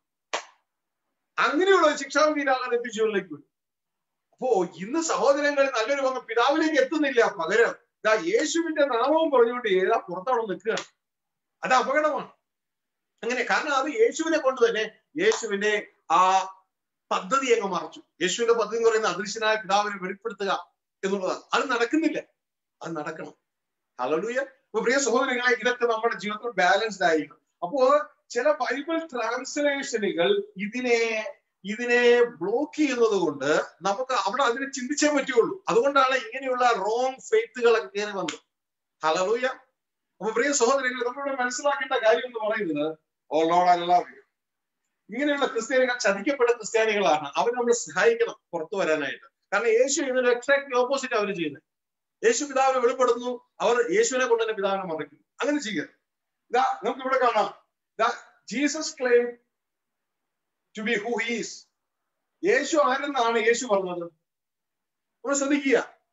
നമ്മൾ ബൈബിളിന്റെ അപ്പുറം പോകരുത്, ദൈവത്തിന്റെ അപ്പുറം പോകരുത്, യേശുവിന്റെ അപ്പുറത്തേക്ക് പോകരുത്. യേശു എന്താണ് പറഞ്ഞത്? പിതാവ് എന്താ പറഞ്ഞത്? അവിടെ നിൽക്കുക. യേശു ആരെന്നാണ് യേശു പറഞ്ഞത്? യേശു പറയുകയാണ്, ഞാൻ ദൈവപുത്രനാണ്. അങ്ങനെയല്ലേ യേശു പറഞ്ഞേ? യേശു അങ്ങനെയല്ലേ പറഞ്ഞേ? യേശു പറഞ്ഞ ഞാൻ ദൈവപുത്രനാണെന്നാണ്. യോഹന്നാൻ 10:36 ഇതാ യേശു ക്രിസ്തു തന്നെ കുറിച്ച് പറയുന്ന ഒരു കാര്യം എന്ന് പറയുന്നത് യോഹന്നാൻ 10:36. ഓ ലോർഡ് ഐ ലവ് യു. അവിടെ എഴുതിയിരിക്കുന്ന കാര്യം എന്ന് പറയുന്നത്, യേശു പറയാണ്, ഞാൻ ദൈവപുത്രൻ എന്ന് പറഞ്ഞത് കൊണ്ട് നീ ദൈവദൂഷണം പറയുന്നു എന്ന് പിതാവ് വിശദീകരിച്ച് ലോകത്തിൽ അയച്ചോട് നിങ്ങൾ പറയുന്നു. അപ്പൊ യേശു താൻ ആരെന്നാണ് പറഞ്ഞത്? ദൈവം എന്നാണ് പറഞ്ഞത്? ദൈവപുത്രൻ എന്നാണ് പറഞ്ഞത്? യേശു പറഞ്ഞത് ദൈവപുത്രൻ എന്നാ. യേശു ദൈവമായിരുന്നു. ദൈവത്തോടുള്ള സമത്വം മുറുകെ പിടിക്കാതെ തന്നെത്താൻ ഒഴിച്ച് തന്നെത്താൻ താഴ്ത്തി ഇതാ ക്രൂശിലെ മരണത്തിനനുസരണമുള്ളവനായി. പക്ഷെ ഇപ്പൊ യേശു പറയണം, ഞാൻ ദൈവപുത്രനാണെന്നാണ് പറയുന്നത്. ഹല്ലേലൂയ. അപ്പൊ നമ്മൾ അതിനെ എന്ത് ചെയ്യണം? അല്ല, അങ്ങനെയല്ല എന്നാണ് പറയണ്ടേ? അല്ല, ആമേൻ നമ്മളും പറയണം. ഇവിടെയാണ് നമ്മുടെ ജീവിതം. നമ്മൾ ബൈബിളിന്റെ അപ്പുറത്തേക്ക് പോകാതെ വേണ്ടത്, ബൈബിളിന്റെ ഒപ്പത്തിനൊപ്പം നിൽക്കണം. ഹല്ലേലൂയ. യേശുവിന്റെ ഒപ്പത്തിനൊപ്പം നിൽക്കണം. നമ്മൾ യേശു വിശ്വസിക്കുമ്പോൾ യേശു പറയുന്നതിന് ആമേൻ പറയണം. ഇനി യേശുവിനെ കുറിച്ച് ഇത് യേശു പറയുന്നു, നീ പിതാവ് എന്ന് പറയുന്നു. യേശു ആരെന്നാണ് പിതാവ് അറിയാൻ പറഞ്ഞത്? ദൈവപുത്രൻ. കണ്ടോ? പുത്രൻ പറയുന്നതും പിതാവ് പറയുന്നതും ഒന്ന് തന്നെ. പുത്രൻ പറയുന്നതും പിതാവ് പറയുന്നത് ഒന്ന് തന്നെ. നമുക്കിവിടെ കാണാം. ഇതാ പല സ്ഥലങ്ങളിലും മത്തായി 3:16-17 വാക്യങ്ങളിൽ നമുക്ക് കാണാൻ പറ്റും. ഇതാ ആ സ്നാനത്തിന്റെ സമയത്ത് പിതാവ് പറയുന്നതിന്റെ കാര്യം എന്ന് പറയുന്നത്, ഇതാ യേശു സ്നാനം ഏറ്റ ഉടനെ തന്നെ വെള്ളത്തിൽ നിന്ന് കയറി. അപ്പോൾ സ്വർഗം തുറന്നു, ദൈവാത്മാവ് പ്രാവുന്ന പോലെ ഇറങ്ങി തന്റെ മേൽ വരുന്നത് അവൻ കണ്ടു. ഇവൻ ദൈവം എന്നല്ല പറഞ്ഞു. ശ്രദ്ധിച്ചു കേക്ക്, ഇവൻ എന്റെ പ്രിയ പുത്രൻ. ഇതാരാ പറഞ്ഞേ? പിതാവായി ദൈവമല്ലേ ഈ പറഞ്ഞേ. വിശ്വസിക്കാൻ പറ്റുമോ? ബൈബിൾ വിശ്വസിക്കൂ. ഇവൻ എന്റെ പ്രിയ പുത്രൻ, ഇവനെ ഞാൻ പ്രസാദിച്ചിരിക്കുന്ന സ്വർഗത്തിൽ ശബ്ദം ഉണ്ടായി. ഇതല്ലേ ബൈബിൾ നമ്മളോട് പറഞ്ഞു തരുന്നേ? അതിൽ നാം വിശ്വസിക്കാൻ പഠിക്കാൻ. പുത്രൻ പറയുന്നു ഞാൻ ദൈവപുത്രൻ, പിതാവ് പറയുന്നു ഇവൻ എന്റെ പുത്രൻ. ക്രിസ്ത്യാനികളായ നമ്മൾ എന്നാ പറയുന്നു? വേറെ പറഞ്ഞെങ്കിൽ നമ്മൾ ഇതുമായിട്ട് യാതൊരു ബന്ധമില്ലാത്ത നമ്മൾ വേറെ വിശ്വാസത്തിലേക്ക് പോയത്. ഹല്ലേലൂയ. ഇതാ അടുത്തത് മറുരൂപമലയിൽ വെച്ച് പത്രോസിനും യോഹന്നാനും യാക്കോബിനും അവര് 3 കൂടാരം ഉണ്ടാക്കാന്നൊക്കെ പറയുമ്പോ പിതാവാദയോട് പറയുന്നുണ്ട്, അതായത് എന്റെ ഭാഷയിൽ പറഞ്ഞ നിങ്ങളുടെ കൂടാരം ഒന്നും വേണ്ട, ഇപ്പോ നിങ്ങളുടെ അഭിപ്രായം വേണ്ട, ഇവൻ എന്റെ പ്രിയപുത്രന, ഇവന് ചെവി കൊടുക്കുക, ഇവന് ചെവി കൊടുക്കുക, ഇവൻ എന്റെ പ്രിയപുത്രന, ഇവന് ചെവി കൊടുക്കുക. ഭാഗമൊന്ന് വായിക്കാം. 17 സോറി മത്തായി 17:4.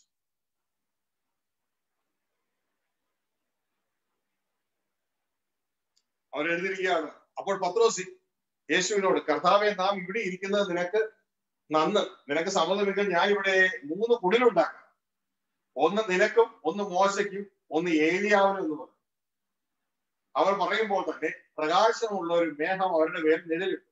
മേഘത്തിൽ നിന്ന് ഇവൻ എന്റെ പ്രിയപുത്രൻ, ഇവങ്കൽ ഞാൻ പ്രസാദിക്കുന്നു. അല്ലാതെ ഇവൻ ദൈവം എന്നല്ല ഇത് പറഞ്ഞു. മനസ്സിലാക്കുക, ഇവൻ എന്റെ പ്രിയപുത്രൻ, ഇവങ്കൽ ഞാൻ പ്രസാദിക്കുന്നു, ഇവന് ചെവി കൊടുപ്പിൻ എന്ന ശബ്ദം ഉണ്ടായി. അവന് ചെവി കൊടുക്കുക. നമ്മളോട് പറഞ്ഞു അവന് ചെവി കൊടുക്കാനല്ലേ. ഇല്ലാത്തതൊക്കെ ഉണ്ടാക്കിക്കൊണ്ട് പോവുകയല്ല വേണ്ടത്, അവന് ചെവി കൊടുക്കും. പ്രിയ സഹോദരങ്ങളെ, ബൈബിൾ എന്താ പറയുന്നത് അതനുസരിക്കുക. നമ്മൾ ബൈബിളിന്റെ അപ്പുറത്തെ വിശ്വാസികളാകുന്നത്. ഇത് എന്താ പറ്റിയെന്നറിയാമോ? ഇതാ പിതാവ് പറയുന്നു, യേശു പറയുന്നു ഞാൻ ദൈവപുത്രൻ, പിതാവ് പറയുന്നു ഇവൻ ദൈവപുത്രൻ, യേശു ദൈവപുത്രൻ. എന്നാൽ ക്രിസ്ത്യാനികൾ പറയുന്നു അല്ല, ഇത് രണ്ടും അല്ല. പിതാവും പറഞ്ഞ് ഞങ്ങൾ വിശ്വസിക്കത്തില്ല, പുത്രൻ പറഞ്ഞാൽ വിശ്വസിക്കത്തില്ല, ഇവൻ ദൈവം. സംഭവം മാറി. യേശു ദൈവമായിരുന്നു. ദൈവത്തോടെ സമത്വം മുറുകെ പിടിക്കാതെ തന്നെത്താൻ ഒഴിച്ചു, വേഷത്തിന് മനുഷ്യനായി എന്ന് ബൈബിള് പറഞ്ഞാൽ നമ്മൾ തന്നെ സമ്മതിക്കണം, ആമേൻ പറയണം. എന്തിനാണ് വന്നത്? കുറെ സ്തുതി മേടിക്കാനല്ല. കർത്താവ് പറയാണ്, ഞാൻ സ്വർഗത്തിൽ ഇറങ്ങി വന്നതേ എന്റെ പിതാവിനൊരു ഓപ്പറേഷൻ ഉണ്ട്, എന്റെ പിതാവിനൊരു ഇഷ്ടമുണ്ട്, അത് ചെയ്യാനേ ഞാൻ വന്നത്. എന്നിട്ട് ആ ഇഷ്ടം മനസ്സിലാക്കി, എന്നിട്ട് ആ ഇഷ്ടത്തിൽ നമ്മുടെ പാർട്ട് നമ്മൾ ചെയ്യാം. എന്നിട്ട് ക്രിസ്തുവിലൂടെ പിതാവിലേക്ക് ഒന്നായി. അല്ലാതെ നമ്മളൊരു വിശ്വാസം ഉണ്ടാക്കി ഇവിടെ കുറെ ദൈവങ്ങളുണ്ട്, ആ ദൈവങ്ങളുടെ കൂട്ടത്തിൽ അതിനേക്കാൾ പ്രശസ്തനായ ഒരു ദൈവമായിട്ട് ക്രിസ്തുവിനെ വെച്ചിട്ട് ആരാധിച്ച് അവസാനിക്കാൻ ഏത് ബൈബിളാ പറഞ്ഞു? ഈ ബൈബിൾ നമ്മളോട് പറഞ്ഞു നമ്മളെ തെറ്റിച്ചു കൊണ്ടുപോയതല്ലേ പിശാചൻ. ഇന്ന് നിങ്ങളോട് പറയുമ്പോ നിങ്ങൾക്ക് സത്യമാണെന്ന് മനസ്സിലാവും സംഭവം. പക്ഷെ നിങ്ങൾ വാതുറക്കത്തില്ല, പേടിച്ചിട്ട്. കാരണം നിങ്ങളുടെ ചുറ്റുമുള്ള മറ്റു സഹോദരങ്ങളും നിങ്ങളെ പുറത്താക്കും, അവർ നിങ്ങളെ പള്ളിഭ്രഷ്ടരാക്കും. എങ്കിലും സത്യം അറിയുമ്പോൾ സത്യം നിങ്ങളെ സ്വതന്ത്രമാക്കിയാൽ അവർക്കായി ക്രിസ്തു. പ്രിയ സഹോദരങ്ങൾ, ഇതെന്താ സംഭവിക്കുന്നത് അറിയാമോ? പഴയതൊരു സംഭവം ഉണ്ട്. ദാവീദിന്റെ മകൻ, ഒരു വൃത്തഘട്ട മോനുണ്ടായിരുന്നു, അബ്ശാലോം എന്ന പേര്. അബ്ശാലോം അപ്പനെ പുറത്താക്കി, അബ്ശാലോം രാജാവായി. നമ്മൾ ചെയ്യുന്ന പരിപാടി ഇതാ, പിതാവായ ദൈവത്തെ പുറത്താക്കിയിട്ട് ക്രിസ്തുവിനെ ദൈവമാക്കി വെച്ചു. എന്തോ ഒരു പരിപാടിയായി ചെയ്യും. ഇതാണോ നമ്മുടെ വിശ്വാസം? ഇങ്ങനെയാകരുത്. ബൈബിളിലെ പിതാവ് പുത്രൻ അത് ചെയ്യുന്നില്ല. ബൈബിളിലെ പുത്രൻ പിതാവിനെ വെളിപ്പെടുത്തുകയാണ് ചെയ്യും. പിതാവിനെ വെളിപ്പെടുത്തുകയാണ്. അതുകൊണ്ടാണ് പറഞ്ഞു പിതാവിനെ ആരും ഒരു നാളും കണ്ടിട്ടില്ല, തന്റെ മാറി നിൽക്കുന്ന പുത്രൻ പിതാവിനെ വെളിപ്പെടുത്തുന്നു. യോഹന്നാൻ 1:18. ഇതാണോ നമ്മുടെ ക്രിസ്തു? അതോ ക്രിസ്തുവിനെ കൊണ്ട് പിതാവിനെ മറക്കുക? അങ്ങനെ ചെയ്യരുത്. ഇതുവരെ അങ്ങനെ ചെയ്തിട്ടുണ്ടെങ്കിൽ ഈ വചനത്തിന്റെ ഇടയിൽ തർക്കിച്ചോണ്ട് ഒരു ഗുണമില്ല. എനിക്കും നിങ്ങളിപ്പോ തർക്കിച്ചോണ്ട് ഒരു കുഴപ്പമില്ല. എന്നെ ഏൽപ്പിച്ച സത്യം ഞാൻ നിങ്ങളോട് പറയും. ഈ മൂക്കിലെ ശ്വാസം നിൽക്കുന്നത് വരെ അത് പറഞ്ഞുകൊണ്ടേയിരിക്കും. ദൈവം അതിനുള്ള കൃപ തരുന്നു. അപ്പൊ പ്രിയ സഹോദരങ്ങളെ, സത്യം മനസ്സിലാക്കി നിങ്ങൾ തിരിഞ്ഞാൽ നിങ്ങൾക്ക് നല്ലത്, അവനവന് നല്ലത്. കാരണം ഏക സത്യദൈവമായ പിതാവിനെയും പിതാവിന്റെ ക്രിസ്തുവിനെ അറിയുന്ന ആളുടെ നിശ്ചയം. ഇപ്പൊ ഈ അറിവുകൾ വർദ്ധിക്കുവാൻ ദൈവം നിങ്ങളെ സഹായിക്കുകയാണ് ഇതിലൂടെ ചെയ്യുന്നത്. അല്ലെങ്കിൽ ഇത് യേശു ക്രിസ്തുവിന്റെ ഡെഫിനേഷനാണ്. പ്രിയ സഹോദരങ്ങളെ, അപ്പൊ ഇതിനെതിരെ യേശു ക്രിസ്തു ദൈവമെന്ന്, ദൈവപുത്രനെ ദൈവമെന്നാക്കി മാറ്റുമ്പോൾ അവിടെ കൺഫ്യൂഷനായി. കാരണം ആരെ മാറ്റി? അബ്ശാലോമിനെ ദാവീദാക്കി മാറ്റി, മോനെ എടുത്ത് അപ്പനാക്കി വെച്ചു. അങ്ങനെയല്ല, അപ്പൻ അപ്പന്റെ സ്ഥാനം, മോന് മോനെ സ്ഥാനം, രണ്ടിന്റെ സ്ഥാനം. യേശുവിലൂടെ അല്ലാതെ ആർക്കും പിതാവിന്റെ അടുക്കിലേക്ക് എത്താൻ പറ്റും. അപ്പോ റൈറ്റ് ആയിട്ട് നമ്മൾ വചനം ഡിവൈഡ് ചെയ്യും. ഹല്ലേലൂയ. പ്രിയ സഹോദരങ്ങളെ, ഇതുമായുള്ള ബന്ധത്തില് നമ്മൾ കഴിഞ്ഞ സന്ദേശത്തിൽ കേട്ടതാണ്. യേശു ക്രിസ്തുവിനെ ആ റോമ 9:5 അവൻ സകലത്തിലും അവനെ ദൈവമാക്കി വെച്ചു. ദൈവമാക്കാനൊന്നും പറ്റില്ല. ദൈവം. കാരണം ഈ അൽഫോൻസാം അവരെ വിശുദ്ധരായിട്ട് പ്രഖ്യാപിച്ചു. ഇതുപോലെയൊന്നും ഒരാളെ ദൈവമാക്കാനൊന്നും പറ്റില്ല. ദൈവം. ഹല്ലേലൂയ. അപ്പൊ പ്രിയ സഹോദരങ്ങളെ, ഇവിടെ ഇനി നമ്മൾ മനസ്സിലാക്കേണ്ടത്, ഇനി അടുത്ത ഒരു ട്രാൻസ്ലേഷൻ മിസ്റ്റേക്കിലേക്കാണ് നമ്മൾ ഇപ്പൊ കടന്നു പോകുന്നത്. നമ്മൾ പറഞ്ഞാൽ വേണ്ടി ചെയ്യുന്ന പലരും തെറ്റായി മനസ്സിലാക്കി വെച്ചിരിക്കുന്ന ഗൗരവമായ ബൈബിളിലെ ട്രാൻസ്ലേഷൻ മിസ്റ്റേക്കുകൾ. ദൈവപിതാവിനെ ഒഴിവാക്കി യേശുവിനെ ദൈവമാക്കുന്ന ബൈബിളിലെ ട്രാൻസ്ലേഷൻ മിസ്റ്റേക്കുകളിലൂടെയാണ് നമ്മൾ കടന്നു പോകുന്നത്. അതിൽ ഒന്നാമത്തെ നമ്മൾ കഴിഞ്ഞ പ്രാവശ്യത്തിൽ കണ്ടു. ഇത് അങ്ങനെയല്ല എന്ന് നാം കണ്ടു. ഇത് ഇപ്പൊ രണ്ടാമത്തെ വീട്ടിലേക്കാണ് നമ്മൾ പോകുന്നത്. ഇത് ടൈറ്റസ് തീത്തോസിന്റെ ആ ലേഖനം 2-ാം അധ്യായം 12-13. മലയാളം ഇംഗ്ലീഷ് തമ്മിൽ ഒരു വാക്യം അങ്ങോട്ടൊരു വ്യത്യാസം. അവിടെ മലയാളത്തിൽ ഇങ്ങനെ എഴുതിയിരിക്കുന്നത്: നാം ഭാഗ്യകരമായ പ്രത്യാശയ്ക്കായിട്ടും മഹാദൈവവും നമ്മുടെ രക്ഷിതാവുമായ യേശു ക്രിസ്തുവിന്റെ തേജസ്സിന്റെ പ്രത്യക്ഷതയ്ക്കായിട്ടും. സംഭവം മാറി. അബ്ശാലോമിനെ ആരാക്കി? ദാവീദാക്കി. മോനെ അപ്പനാക്കി. സംഭവം മാറി. പ്രിയ സഹോദരങ്ങളെ, മഹാദൈവവും നമ്മുടെ രക്ഷിതാവുമായ യേശു ക്രിസ്തുവിന്റെ തേജസ്സിന്റെ പ്രത്യക്ഷതയ്ക്കായി. ആ ട്രാൻസ്ലേഷൻ അങ്ങനെയല്ല. നമ്മള് KJV ASV വായിക്കുമ്പോൾ നമുക്ക് മനസ്സിലാകും. ഇതിന് ദൂരഭാഷയിലേക്ക് ഒന്നും പോകണ്ട ഇതൊക്കെ മനസ്സിലാക്കാൻ. കാരണം ഇത് ദർശനം അറിയാവുന്ന മനസ്സിലാകും ഇത് സംഭവം എന്തോ തെറ്റിയല്ലോ. ഇപ്പൊ ദൈവപുത്രൻ ആരായി മാറി? അപ്പന്റെ സ്ഥാനത്തേക്കായി മഹാദൈവമായി മാറി. മോനെ എടുത്ത് അപ്പനായി. ശ്രദ്ധിച്ച്, ഇങ്ങനെയൊന്നും ട്രാൻസ്ലേഷൻ ചെയ്തത് നമുക്ക് മനസ്സിലാക്കാൻ പറ്റാത്ത എന്തുകൊണ്ടാണ് ഞാൻ അതിശയപ്പെടുന്നത്. ഇത്രയും പ്രഗന്മാരായ ദൈവദാസന്മാരുണ്ടായിട്ട്. പ്രിയ സഹോദരങ്ങളെ, അതിനെ യഥാർത്ഥത്തിൽ എതിർക്കുന്ന വചനമാണ് തൊട്ടപ്പുറത്ത് കിടക്കുന്നത്. യേശയ്യാ 34:16 പ്രകാരം ഒരു വചനത്തെ എതിർത്താൽ അത് ബൈബിളിൽ യോജിച്ചതല്ല. യേശയ്യാ 34:16 പറയുന്നത് യഹോവയുടെ പുസ്തകത്തിൽ അന്വേഷിച്ച് വായിച്ച് നോക്കുവിൻ, അതിന് ഇണകളെ കാണുള്ളൂ, ശത്രുവിനല്ല കാണുന്നത്. കാരണം ദൈവത്തിന്റെ ആത്മാവ് കൂടി ചേർത്ത് ഇവിടെ ശത്രുവിനെ കാണുന്നു. ഇതാ 1 Corinthians 8:6 പറയുന്ന ഒരു കാര്യം. ഇവിടെ പറയുന്നത് മഹാദൈവമായ യേശു. ഇവിടെ 1 Corinthians 8:6 പറയുന്നു പിതാവായ ഏക ദൈവമേ നമുക്കുള്ളൂ. ഇത് രണ്ടും എങ്ങനെ ചേർന്ന്? ഇത് രണ്ടും തമ്മിൽ എങ്ങനെ ചേരുക? അവൻ സകലത്തിനും കാരണം മുതൽ നാം അവനെ ജീവിക്കേണ്ടതാകുന്നു. അപ്പൊ യേശു ആരാണ്? ഇവിടുത്തെ മഹാദൈവം എന്നല്ല പറഞ്ഞേ. അല്ല, തൊട്ട് താഴെ പറയുന്നു യേശു ക്രിസ്തു എന്ന ഏക കർത്താവ് നമുക്കുണ്ട്. രണ്ടുപേരെ ക്രിസ്റ്റൽ ക്ലിയർ ആയിട്ട് ഡിഫൈൻ ചെയ്തിരിക്കുക ബൈബിള്. അപ്പൊ യേശു ക്രിസ്തു എന്ന ഏക കർത്താവ് കുരിയോസ് നമുക്കുണ്ട്. ക്രിസ്റ്റൽ ക്ലിയർ ആയിട്ടാണ് സകലതും. അവൻ മുഖാന്തരം സകലതും, അവൻ മുഖാന്തരം നാമമാകുന്നു. യേശു ക്രിസ്തുവിലൂടെയാണ് സകലം സൃഷ്ടിച്ചത്. ഇതൊക്കെ ഓൾറെഡി നമ്മൾ ഡിസ്കസ് കഴിഞ്ഞതാണ്. അപ്പൊ പ്രിയ സഹോദരങ്ങളെ, ഇത് രണ്ടു വചനം എതിർക്കുന്നുണ്ടോ? ഇതിനെ എടുക്കരുത്. അപ്പൊ ഇത് എന്താണെന്ന് നമ്മൾ മനസ്സിലാക്കണം. അപ്പോ നമ്മൾ ഇതിലേക്ക് കടന്നു പോകുമ്പോൾ മനസ്സിലാകുന്ന ഒരു കാര്യം എന്ന് പറയുന്നത് ഇതാ, നിങ്ങൾ കണ്ടുകൊള്ളുക. ശരിക്കും പറഞ്ഞാൽ ഈ വചനം ഒരാളെ കുറിച്ച് പറയുന്നതല്ല. അതായത് ടൈറ്റസ് 2:12-13 ഈ വചനം യേശു ക്രിസ്തുവിനെ കുറിച്ച് മാത്രം പറയുന്നതല്ല, പിതാവായ ദൈവത്തെ യേശു ക്രിസ്തുവിനെ ചേർത്ത് പറയുന്നത്. അത് ട്രാൻസ്ലേഷൻ ചെയ്യുന്ന വ്യക്തികളെ പിശാച് സ്വാധീനിച്ചതുകൊണ്ട് അത് പിതാവിനെ അവിടുന്ന് ഒഴിവാക്കിയിട്ട് അത് യേശുവിന് കൊടുത്തു ആ ടൈറ്റിൽ. ഇതാണ് സംഭവിച്ചത്. നിങ്ങൾക്ക് പെട്ടെന്ന് മനസ്സിലാകുന്നില്ല എങ്കിൽ നിങ്ങൾക്ക് കാര്യം കാണിച്ചു തരാം. വേറൊരു കാര്യം വേർഡ് കാണിച്ചു തരാം. അപ്പൊ നിങ്ങൾക്ക് മനസ്സിലാവും. ഇതാ ഇതിന്റെ KJV ട്രാൻസ്ലേഷൻ സ്ക്രീനിൽ ഞാൻ കൊണ്ടുവന്നിട്ടുണ്ട്. അപ്പോ അവിടെ എഴുതിയിരിക്കുന്നു ലുക്കിംഗ് ഫോർ ദാറ്റ് ബ്ലെസ്. അതായത് മലയാളത്തിൽ എങ്ങനെയാണ്? നാം ഭാഗ്യകരമായ പ്രത്യാശയ്ക്കായിട്ടും മഹാദൈവവും നമ്മുടെ രക്ഷിതാവുമായ യേശുവിന്റെ തേജസ്സിന് പ്രത്യക്ഷതയാക്കിയായിട്ടും. അപ്പോ അവിടെ യേശു മഹാദൈവമായി മാറിയിരിക്കുക. പക്ഷെ ഇംഗ്ലീഷിലേക്ക് നോക്കിയേ, looking for that blessed hope and the glorious appearing of the great God and our Saviour Jesus Christ. ഇത് രണ്ടുപേരെ കുറിച്ചാണ് പറഞ്ഞിരിക്കുന്നത്. ഒരാൾക്ക് ടൈറ്റിൽ ഗ്രേറ്റ്, മറ്റേ ആൾക്ക് title Saviour. The great God and our Saviour Jesus Christ. മഹാദൈവത്തിന്റെയും, അതാണ് പിതാവായ ദൈവം, പിന്നെ നമ്മുടെ കർത്താവായ യേശു ക്രിസ്തുവിന്റെയും പ്രത്യക്ഷതയ്ക്കായിട്ട് നാം പ്രത്യാശിച്ചിരിക്കുന്നു. ഇതാണ് പറയുന്നത്. അല്ലാണ്ട് യേശു മഹാദൈവം എന്നല്ല, യേശു മകനെടുത്ത് അപ്പനാക്കിയതല്ല. ട്രാൻസ്ലേഷൻ മലയാളം അങ്ങനെ ചെയ്തു, ഇംഗ്ലീഷിലും പലരും അതുപോലെ തന്നെയുണ്ട്. പക്ഷേ KJV ASV ഇത് റൈറ്റ് ആയിട്ട് പോയിരുന്നു. അപ്പൊ പ്രിയ സഹോദരങ്ങളെ, അവിടെ ഇത് രണ്ടുപേരാണ്.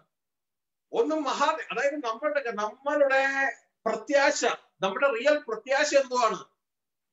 ഇളകാത്ത രാജ്യം പ്രാപിക്കുന്നതല്ലേ. ആ ഇളകാത്ത രാജ്യത്ത് പിതാവായ ദൈവവും പുത്രനായ യേശു ക്രിസ്തുവും ഒരുമിച്ച് ഭരണം നടത്തും.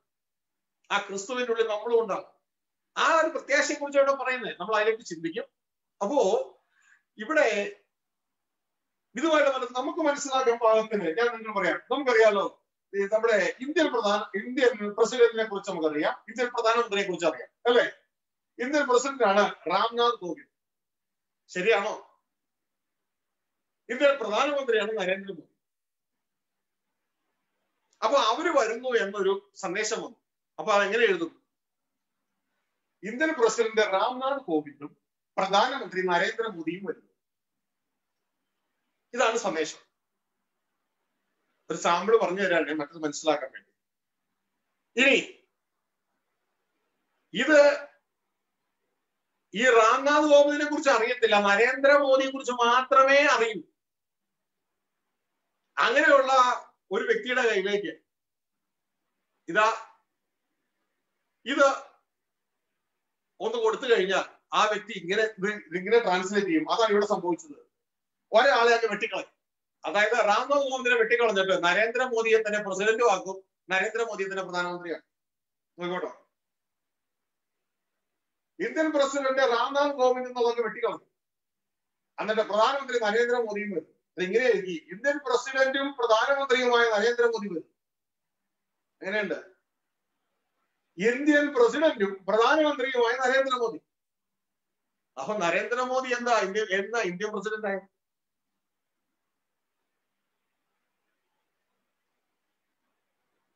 ഇന്ത്യൻ പ്രസിഡന്റും പ്രധാനമന്ത്രിയുമായി നരേന്ദ്രമോദി വരുന്നു. അപ്പൊ ആര് പോയി? രാംനാഥ് കോവിന്ദ് ഔട്ട്. ഇതേപോലെ ഒരു ട്രാൻസ്ലേഷൻ ആണ് നമുക്ക് അവിടെ കാണാൻ കഴിയും. രാംനാഥ് കോവിന്ദ് ഔട്ടായി പോയി. ഇവിടെ അപ്പനെ ഔട്ടാക്കി. ഇവിടെ നമ്മൾ കാണുന്ന ഒരു കാര്യം എന്ന് പറഞ്ഞാൽ പിതാവായ ഔട്ടാക്കി. ട്രാൻസ്ലേഷൻ മിസ്റ്റേക്കുകൾ പറഞ്ഞ പിതാവായ ഔട്ടാക്കി.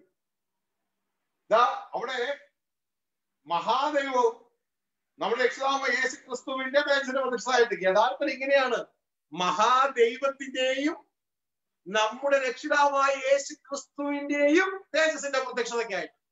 ഇതാണ് അതിന്റെ ട്രാൻസ്ലേഷൻ. പക്ഷെ സംഭവം മാറ്റിയിട്ട് അപ്പനെ മാറ്റി മോനെ എടുത്ത് അപ്പനാക്കി. ഹല്ലേലൂയ. അപ്പൊ അതുകൊണ്ടൊരു വിശ്വാസം പുതിയത് ഡെവലപ്പ് ചെയ്തെടുത്തു. പ്രിയ സഹോദരൻ, ഇതുകൊണ്ടാണ് ജാതികളുടെ ചോദ്യത്തിന്റെ മുമ്പിൽ ഇന്ന് ക്രിസ്ത്യാനികൾ പതറിപ്പോകുന്നു. ഹല്ലേലൂയ. ഉത്തരം പറയാൻ പറ്റില്ല. ഇരുമനസ്സാണ്, വളരുന്നില്ല. ഇരുമനസ്സാണ്, അങ്ങോട്ടും ഇങ്ങോട്ടും കിടക്കാൻ. ഇരുമനസ്സുള്ള വഴികളൊക്കെ അസ്ഥിരനാണ്. ഒരു ഭാഗത്ത് പറയുന്ന പിതാവ് ഏകദൈവമേ നമുക്കുള്ളൂ. ആര്? യേശു ക്രിസ്തു. അതിന് ആമേൻ പറയാൻ ഇന്ന് ക്രിസ്ത്യാനികൾക്ക് പറ്റില്ല. യേശുവിന് ആമേൻ പറയാൻ പറ്റാത്ത ക്രിസ്ത്യാനികൾ.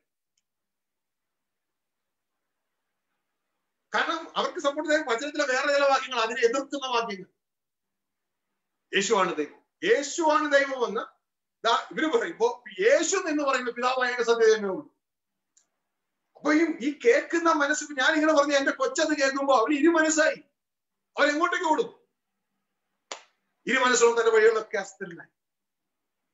പ്രിയ സഹോദരങ്ങളെ, ഈ കാര്യം വ്യക്തതയോടെ മനസ്സിലാക്കുക. യേശു ക്രിസ്തു ആരാണ്? യേശു ക്രിസ്തു നമുക്ക് രക്ഷകനാണ്. യേശു നമ്മുടെ കർത്താവാണ്. യേശു ക്രിസ്തു നമ്മുടെ തലയാണ്. യേശു നമ്മുടെ ലീഡറാണ്. യേശു നമ്മളെ പിതാവിലേക്ക് ഒന്നാകുക. ദൈവത്തിനും മനുഷ്യർക്കും ഇടയിലുള്ള ഏക മധ്യസ്ഥനാണ്. നേരത്തെ യേശു ആരായിരുന്നു? ദൈവമായിരുന്നു, ദൈവത്തിലായിരുന്നു. വചനം ആ ദൈവമായിരുന്നു. വചനം ദൈവത്തോടു കൂടിയായിരുന്നു. പക്ഷെ ആ വചനം ഇപ്പൊ ആരാണ്? മാംസമായി നമ്മുടെ വസിച്ചു.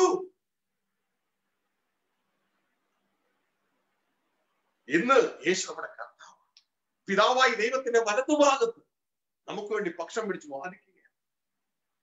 പിതാവായ ദൈവമല്ല, ആ ദൈവത്തിലായിരുന്നു. അവിടുന്ന് വിട്ടുപോകും. ഉള്ളതുപോലെ മനസ്സിലാക്കി നാം ആ ശുശ്രൂഷയിലേക്ക് കടന്നു വരും. ഇനി പ്രിയ സഹോദരങ്ങളെ, ഇനി ഞാൻ വേറൊന്ന് പറയാം. ഇനി ഇതേ സംഭവം കൊണ്ടുപോയി ഞാൻ ഇതിന്റെ ട്രാൻസ്ലേഷൻ, ചിലപ്പോ എന്നെക്കാളും എനിക്ക് അധികം ഇംഗ്ലീഷ് എന്ന് പറഞ്ഞു വിടാൻ അല്പം ഇംഗ്ലീഷൊക്കെ അറിയത്തുള്ളൂ. എന്നൊക്കെ നന്നായി ഇംഗ്ലീഷ് അറിയാവുന്ന ആരെങ്കിലും ട്രാൻസ്ലേറ്റ് ചെയ്ത് നോക്കും കേട്ടോ. ഇനി ഞാൻ ഒരു സഹായം ചെയ്യാം. ഇത് നേരെ ഈ സംഭവം അങ്ങനെ തന്നെ കോപ്പി ചെയ്തിട്ട് ഗൂഗിൾ ട്രാൻസ്ലേഷനിലേക്ക് കൊണ്ടിട്ട് കഴിഞ്ഞാൽ വരുന്ന വരവ് എന്നാന്നറിയാം. അതിന്റെ ഗൂഗിൾ ട്രാൻസ്ലേഷൻ കാണുന്നത് ഇതാക്കി KJV-യിലുള്ളത് കോപ്പി എടുത്ത് the glorious appearing of the great God and our Savior Jesus Christ കൊണ്ടിട്ട് കഴിഞ്ഞാൽ ഗൂഗിൾ ട്രാൻസ്ലേഷനിൽ മനുഷ്യർ ആരും ചെയ്യാണ്ട് മിഷൻ ട്രാൻസ്ലേറ്റ് ചെയ്ത് എങ്ങനെ വരുമെന്ന് അറിയാമോ? താഴെ എഴുതിയിരിക്കുന്നു, മഹത്തായ ദൈവത്തിന്റെയും നമ്മുടെ രക്ഷകനായ യേശു ക്രിസ്തുവിന്റെയും മഹത്വകരമായ പ്രത്യക്ഷത. രണ്ടുപേരാ, ഒരാളല്ല, രണ്ടുപേർ. ഞാൻ നിങ്ങളുടെ മുമ്പിൽ വെച്ച് തന്നെ ട്രാൻസ്ലേറ്റ് ചെയ്താണ്. ഞാൻ ഗൂഗിളിലേക്ക് പോവാം. നമുക്ക് ആദ്യം തന്നെ ടൈറ്റസ് 2-ാം അധ്യായം.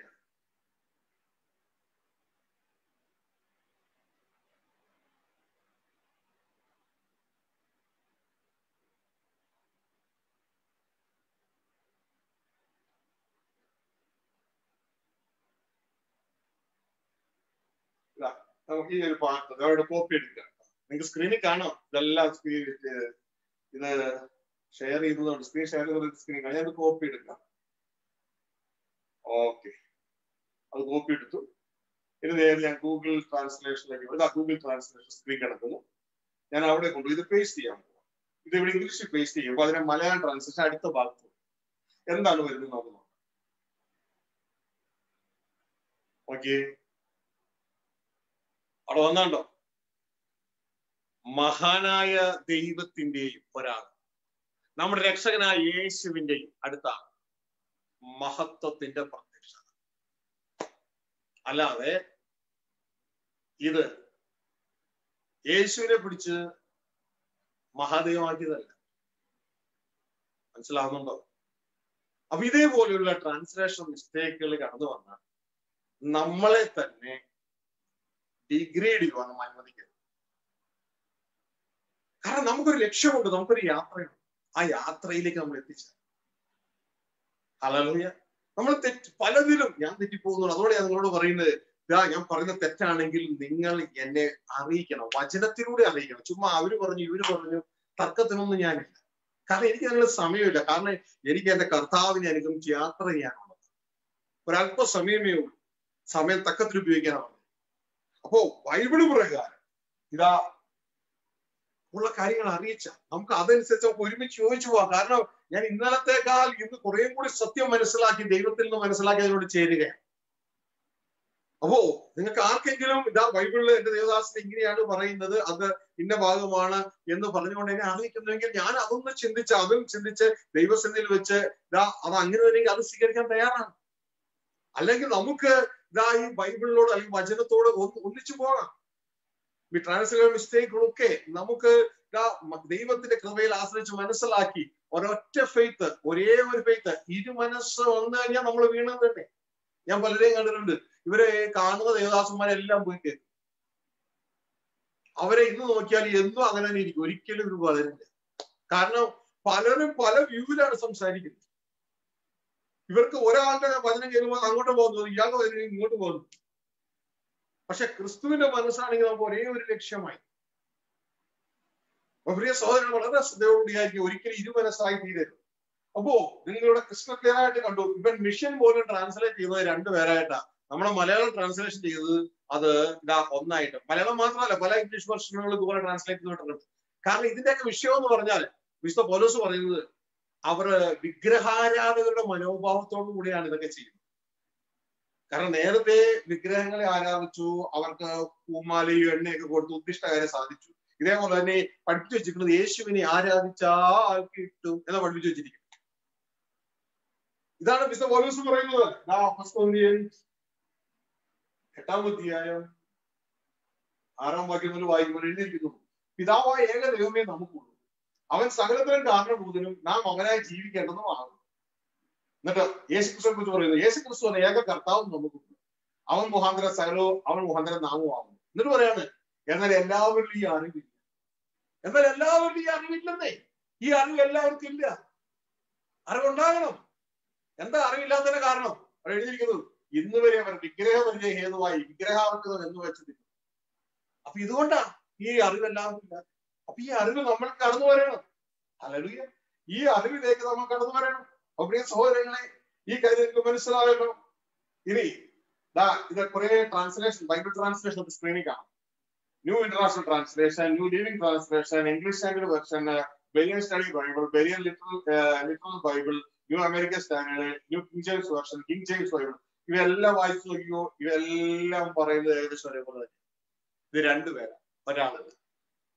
മനസ്സിലാകുന്നുണ്ടോ? പിതാവായ ദൈവവും കർത്താവായ യേശു. അല്ലാണ്ട് യേശുവിനെ പിടിച്ച് അപ്പനെ പിതാവാക്കിയതല്ല. അങ്ങനെയാകെ തീരരുത്. ഇനി നമ്മൾ ഇനി മനസ്സിലാക്കാൻ പോകുന്നത് ഇതിന്റെ യഥാർത്ഥത്തിൽ എന്തുമാണ് സംഭവിച്ചത്, അവിടെ എന്താണ് എന്നുള്ള കാര്യം നമ്മൾ മനസ്സിലാക്കാൻ പോവാം. നമ്മൾ ചിന്തിക്കുന്ന ചിന്ത, നമ്മുടെ ഹോപ്പ് എന്ന് പറയുന്നത് നിയർ ഹോപ്പാണ്. യഥാർത്ഥത്തില് ആ വചനത്തിലേക്ക് നമ്മൾ കിടക്കുമ്പോൾ ലോഡായിട്ടുള്ള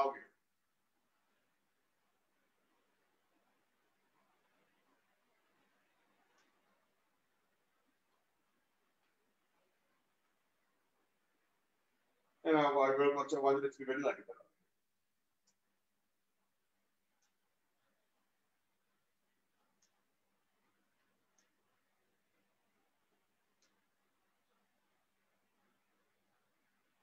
Father, we thank you.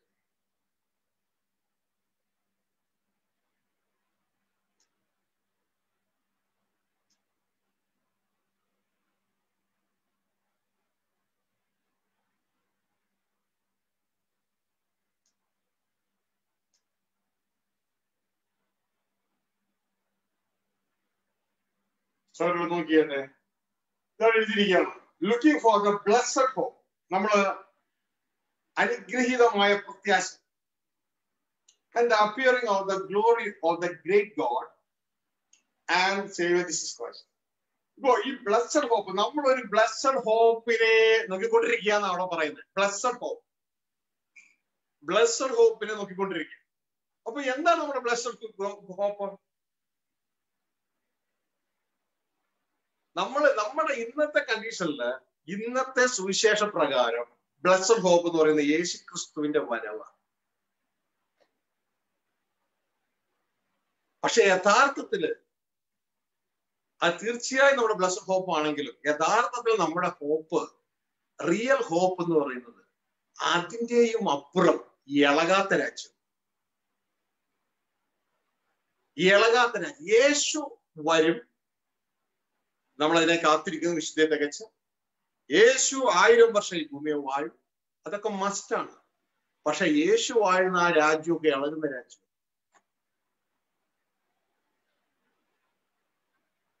ആ രാജ്യമൊക്കെ ഇളകുന്ന രാജ്യം. നമ്മളുടെ ദ റിയൽ ഹോപ്പ് എന്ന് പറയുന്നത്, the final hope, the last and final hope എന്ന് പറയുന്നത് ഇളകാത്ത രാജ്യം.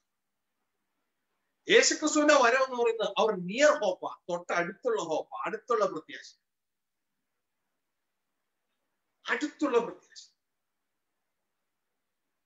യഥാർത്ഥത്തിൽ നമ്മുടെ ഫൈനൽ ഹോപ്പ്, നമ്മുടെ പ്രത്യാശ എന്ന് പറയുന്നത് ഇളകാത്ത രാജ്യം. ഇളകാത്ത രാജ്യത്തിലേക്ക് വരുമ്പോ അവിടെ പിതാവും പുത്രനും ഒരുമിച്ച് ഭരിക്കുന്നത് നമുക്ക് കാണാൻ പറ്റും. പുത്രനിൽ നമ്മളും വാഴുക. ഇതുകൊണ്ടാണ് അവിടെ പറയുന്നത് പിതാവായ ദൈവത്തിന്റെയും കർത്താവായ യേശു ക്രിസ്തുവിന്റെയും പ്രത്യക്ഷതയ്ക്കായി, അങ്ങനെയുള്ള ഒരു അനുഗ്രഹിക്കപ്പെട്ട പ്രത്യാശയ്ക്കായി നാം കാത്തിരിക്കുക. യേശു ക്രിസ്തു 1000 വർഷം വാഴുന്ന രാജ്യം അത് ഇളകുന്നതാണ്. അതിന് 1000 വർഷത്തിന്റെ ഒടുവിൽ യേശു ക്രിസ്തു പിതാവായ ദൈവത്തെ ഏൽപ്പിച്ചു കൊടുക്കും.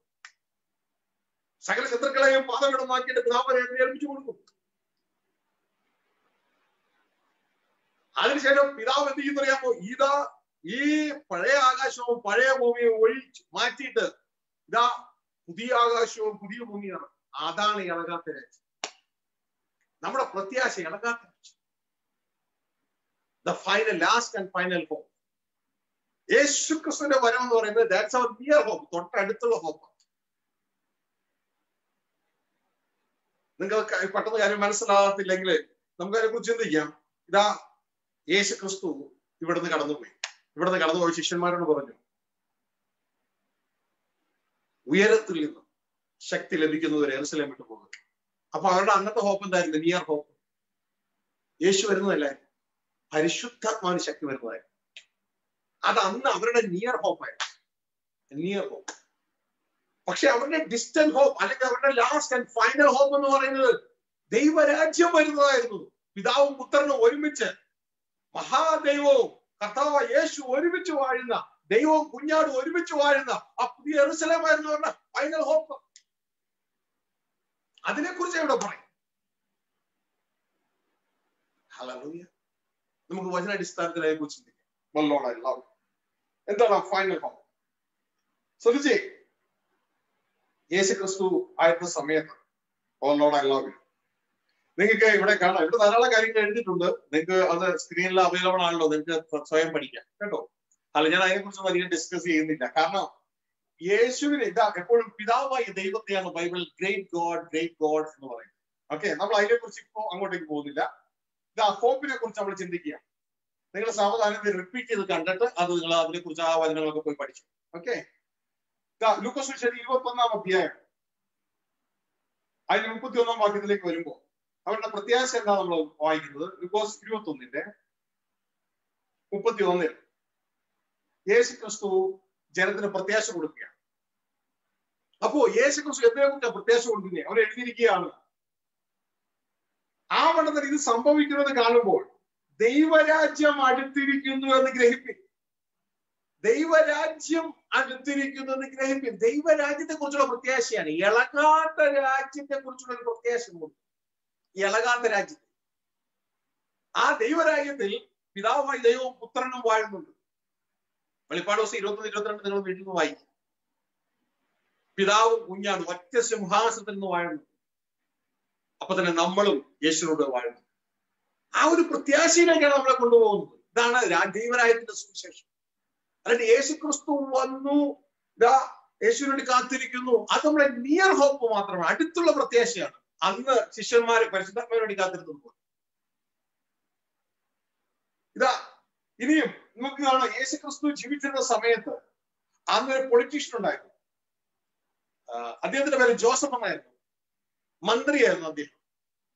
അരിമത്യ എന്ന സ്ഥലത്താണ് അദ്ദേഹം വസിച്ചിരുന്നത്. ലൂക്കോസ് സുവിശേഷം 23-ാം അധ്യായം 50-ാം വാക്യത്തിലേക്ക് വരുമ്പോൾ അദ്ദേഹത്തെ കുറിച്ച് പറയുന്നു, അദ്ദേഹം നമ്മളെ പോലെ യേശുവിന്റെ വരവിനായി കാത്തിരുന്ന വ്യക്തി എന്നല്ലാണോ പറയുന്നത്. O Lord, I love U. ലൂക്കോസ് 23-ാം അധ്യായം അതിന്റെ 50-ാം വാക്യം ശ്രദ്ധിക്കുക. അവർ എഴുതിയിരിക്കുന്നു, അരിമത്യ എന്നൊരു യഹൂദ പട്ടണക്കാരനായി നല്ലവനും നീതിമാനും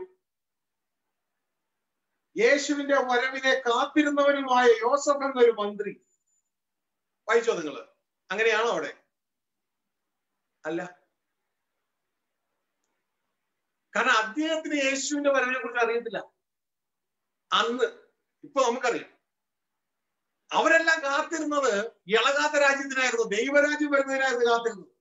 അവരെഴുതിയിരിക്കുകയാണ്, അരിമത്യ എന്നൊരു യഹൂദ പട്ടണക്കാരനായി നല്ലവനും നീതിമാനും ദൈവരാജ്യത്തെ കാത്തിരുന്നവനുമായ യോസഫ് എന്നൊരു മന്ത്രി. അപ്പോ ദൈവരാജ്യത്തെ കാത്തിരുന്ന യോസഫ് എന്ന മന്ത്രി. അപ്പൊ യേശുവിന്റെ സുവിശേഷം ഇവൻ രാഷ്ട്രീയ തലങ്ങളിലും കയറി പിടിച്ചു. മന്ത്രി യേശുവിന്റെ ഒരു ശിഷ്യനാണ് ആ ഒരു തലത്തിൽ. അപ്പോ അദ്ദേഹം കാത്തിരുന്നത് എന്തിനു വേണ്ടിയാണ്? ദൈവരാജ്യത്തെ കാത്തിരിക്കുകയാണ്, ദൈവരാജ്യത്തെ. അപ്പൊ യഥാർത്ഥം നമ്മുടെ ഹോപ്പ് എന്താണ്? ആ ഇളകാത്ത രാജ്യമാണ് നമ്മുടെ ഹോപ്പ്. അപ്പൊ യേശുവിന്റെ വരവോ അത് നമ്മുടെ ഏറ്റവും അടുത്തുള്ള പ്രത്യാശ. എന്നാൽ അതല്ല, ആ രാജ്യമൊക്കെ ഇളകുന്ന രാജ്യമാണ്. 1000 വർഷം യേശു വാഴുന്ന രാജ്യമൊക്കെ ഇളകും, അതിനൊക്കെ എടുത്തു കളയും. ആ 1000 വർഷത്തെ ഭരണ യേശു കഴിഞ്ഞതിന് ശേഷം യേശു സകല ശത്രുക്കളെയും പാദമിടതാക്കണം. അതിനുവേണ്ടിയാണ് പിതാവായ ദൈവത്തിന്റെ വലതുഭാഗത്ത് നിന്ന് കാത്തിരിക്കുന്നത്. ഇതൊന്നും ഇന്ന് നല്ലൊരു പങ്ക് ക്രിസ്ത്യാനി ചിന്തിക്കുന്നതേയില്ല.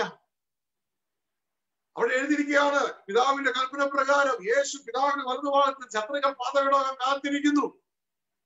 110 സംഖ്യത്തിന് 1-ാം വാക്യം എബ്രായ ലേഖനം നമുക്ക് കാണാൻ പറ്റും ഈ ഒരു സെയിം കാര്യം.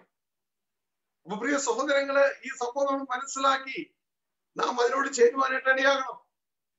അപ്പോ നമ്മുടെ യഥാർത്ഥ പ്രത്യാശ എന്ന് പറയുന്നത് ഇളകാത്ത രാജ്യമാണ്, ദൈവരാജ്യമാണ്. ഇതായിരുന്നു യേശുവിന്റെ സുവിശേഷം. കാലം തികഞ്ഞു, ഞാൻ സമീപിച്ചു എന്നല്ല യേശു പറഞ്ഞേ. കാലം തികഞ്ഞു, ദൈവരാജ്യം സമീപിച്ചിരിക്കുന്നു, മാനസാന്തരപ്പെട്ട് സുവിശേഷത്തിൽ വിശ്വസിപ്പിൻ. എന്തിന്റെ സുവിശേഷം? ദൈവരാജ്യം സമീപിച്ചിരിക്കുന്നു, ദൈവം ഭൂമിയോട് അടുത്തിരിക്കുന്നു. അപ്പോ എന്ത് സംഭവിക്കും? വെളിപ്പാട് 21 സംഭവിക്കും. ഇതാ ദൈവത്തിന്റെ കൂടാരം മനുഷ്യനോടുകൂടെ. അതൊക്കെ യേശുവിന്റെ 1000 വർഷം ഭരണത്തിന് ശേഷമുള്ള കാര്യമാണ്. യേശുവിന്റെ 1000 വർഷം ഭരണം നടക്കണമെങ്കിൽ അതിനും യേശു വരണം. അതാണ് നമ്മുടെ നിയർ ഹോപ്പ്, ഏറ്റവും അടുത്തുള്ള പ്രത്യാശ.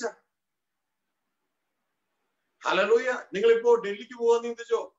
നിങ്ങളിപ്പോ എറണാകുളത്ത് കയറി ഇതാ നിങ്ങൾ ആ യാത്ര പോകുന്നതിന്റെ ഇടയ്ക്ക് ഒരു പ്രധാനപ്പെട്ട പട്ടണം വന്നു, കോയമ്പത്തൂർ എത്തിക്കഴിഞ്ഞപ്പോ പറഞ്ഞു, കോയമ്പത്തൂർ എത്തിയല്ല. ഇല്ല, അത് നമ്മുടെ അടുത്തുള്ള ഒരു പ്രത്യാശയായിരുന്നു കോയമ്പത്തൂർ എത്തുന്നുള്ളത്. അത് കഴിഞ്ഞ് വീണ്ടും നിങ്ങൾ യാത്ര ചെയ്യണം ഡൽഹിക്കാണെങ്കിൽ. ഹല്ലേലൂയ. അപ്പോ ഇളകാത്ത രാജ്യം എന്ന പ്രത്യാശയാണ്. ഇളകാത്ത രാജ്യത്തിലാണ് പിതാവ് പുത്രൻ ഒരുമിച്ച് വാഴുന്നത്. ഹല്ലേലൂയ. പുതിയ യെരൂശലേം കടന്നു വരുന്നു. Hallelujah. We thank you, Father. എബ്രായ ലേഖനം 12-ാം അധ്യായം. നമ്മുടെ പ്രത്യാശ നമ്മൾ മറന്നു പോകുന്നു. അത് 22-ാം വാക്യം. ആകയാൽ ഇളകാത്ത രാജ്യം പ്രാപിക്കുന്നത് കൊണ്ട് നാം നന്ദിയുള്ളവരായി ദൈവത്തിന് പ്രസാദം വരുവാണ് ഭക്തിയോടും ഭയത്തോടും കൂടെ സേവ ചെയ്യുക. ശ്രദ്ധിച്ചേ. അപ്പൊ നാം എന്ത് പ്രാപിക്കും? എന്താണ് നമ്മുടെ ഹോപ്പ്? ഇളകാത്ത രാജ്യം. 1000 വർഷത്തെ ഭരണത്തിന്റെ രാജ്യമൊക്കെ ഇളകുന്നത്. ഇളകാത്ത രാജ്യം. ഹല്ലേലൂയ. എന്റെ മോൻ എഴുതിയിരിക്കുന്നു, ഇനി ഒരിക്കലും ഇളക്കമില്ലാത്തത് നിലനിൽക്കേണ്ടതിന് നിർമ്മിതമായ ഇളക്കമുള്ളതിന് മാറ്റം വരുമെന്ന് സൂചിപ്പിക്കുന്നു. ഇതിനൊക്കെ മാറ്റം വരും. ഇളകാത്ത രാജ്യം വരും. അവിടെ പിതാവും പുത്രനും ഒരൊറ്റ സിംഹാസനത്തിൽ വാഴും. അതാ നമ്മുടെ പ്രത്യാശ. ആ പുത്രനിൽ നമ്മളും ഉണ്ടാവും. അവരെന്നേക്കും രാജാക്കന്മാർ. വെളിപ്പാട് 22:5. അപ്പൊ പ്രിയ സഹോദരങ്ങളെ, ഈ ഒരു തലം നാം മറന്നു പോകരുത്. ഇത് നമ്മൾ മനസ്സിലാക്കി കഴിയുമ്പോ നമുക്ക് വീണ്ടും മനസ്സിലാക്കുവാൻ, ഇതുമായുള്ള ബന്ധത്തില് നമുക്ക് മനസ്സിലാക്കുവാൻ പല കാര്യങ്ങളുമുണ്ട്.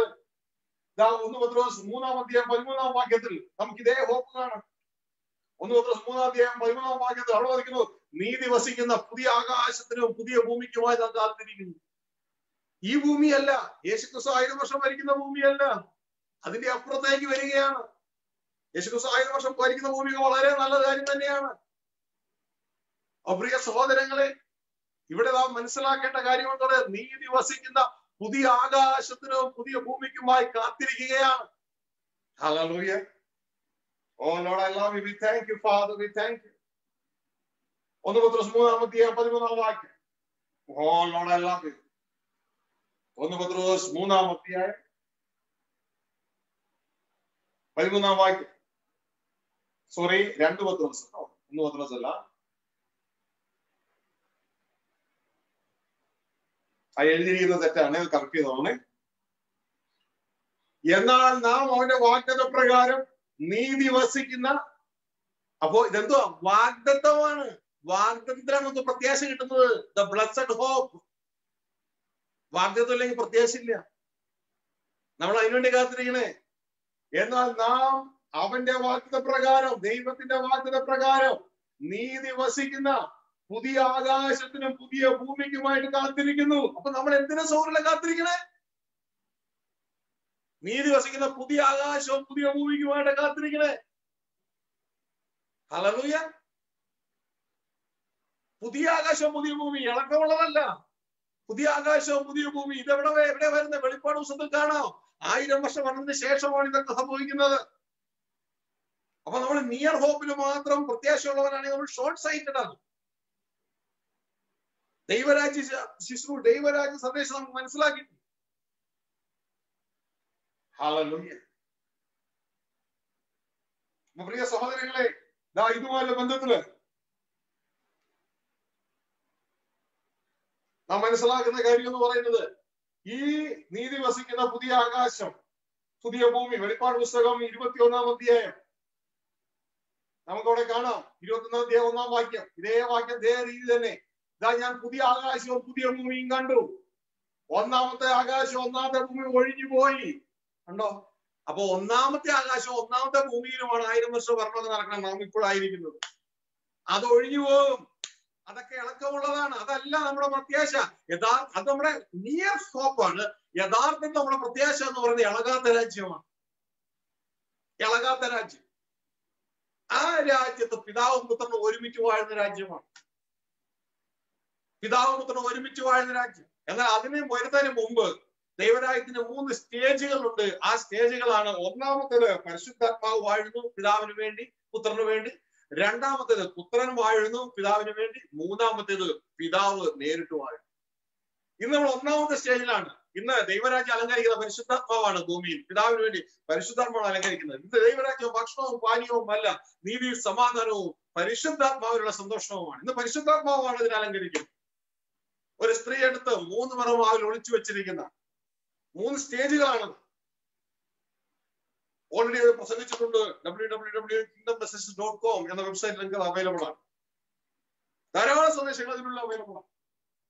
പ്രിയ സഹോദരങ്ങളെ, ഇന്ന് ദൈവരാജ്യം അലങ്കരിക്കുന്നത്, ഭൂമിയിൽ അലങ്കരിക്കുന്നത് പരിശുദ്ധാത്മാവാണ്. എന്നാൽ 1000 വർഷ സമയത്ത് ഭൂമിയിൽ ദൈവരാജ്യം അലങ്കരിക്കുന്നത് കർത്താവായ യേശുവാണ്. യെരൂശലേം തലസ്ഥാനമാക്കി വാഴും. Government shawl upon his shoulder. എന്നാൽ തുടർന്ന് പിതാവായ ദൈവം കൂടി ഇറങ്ങി വരും. അടുത്ത സ്റ്റേജിൽ 1000 വർഷത്തിന് ശേഷം പുതിയ ആകാശവും പുതിയ ഭൂമി ഇറങ്ങി വരും. അന്ന് പിതാവ് വാഴും. പിതാവിന്റെ കീഴിൽ പുത്രൻ യെരൂശലേം തലസ്ഥാനമാക്കി വീണ്ടും വാഴും. ആ ഭരണം ഒരിക്കലും അവസാനിക്കുകയില്ല. അതിലേക്കാണ് നമ്മുടെ പ്രത്യാശ. പിതാവ് പുത്രൻ ഒരുമിച്ച് വാഴുന്ന ആ സ്വർഗീയ യെരൂശലേമിൽ നമ്മൾ ഒരുമിച്ച് വസിക്കുന്ന ആ ഒരു പ്രത്യാശ. ഹല്ലേലൂയ. പ്രിയ സഹോദരങ്ങളെ, ഇവിടെ നമുക്ക് കാണുവാനായിട്ട് കഴിയുന്ന ഒരു കാര്യം എന്ന് പറയുന്നത് ഇതുമായുള്ള ബന്ധത്തില് ഓ ലോർഡ് ഐ ലവ് യു. എഫേസ്യർ 5:5 നമുക്ക് കാണാൻ പറ്റും. പുത്രന്റെയും പിതാവിന്റെ രാജ്യം. പുത്രന്റെയും പിതാവിന്റെ രാജ്യം അവിടെ പറയുന്ന ഒരു കാര്യം. എഫേസ്യർ 5-ാം അധ്യായം 5-ാം വാക്യം.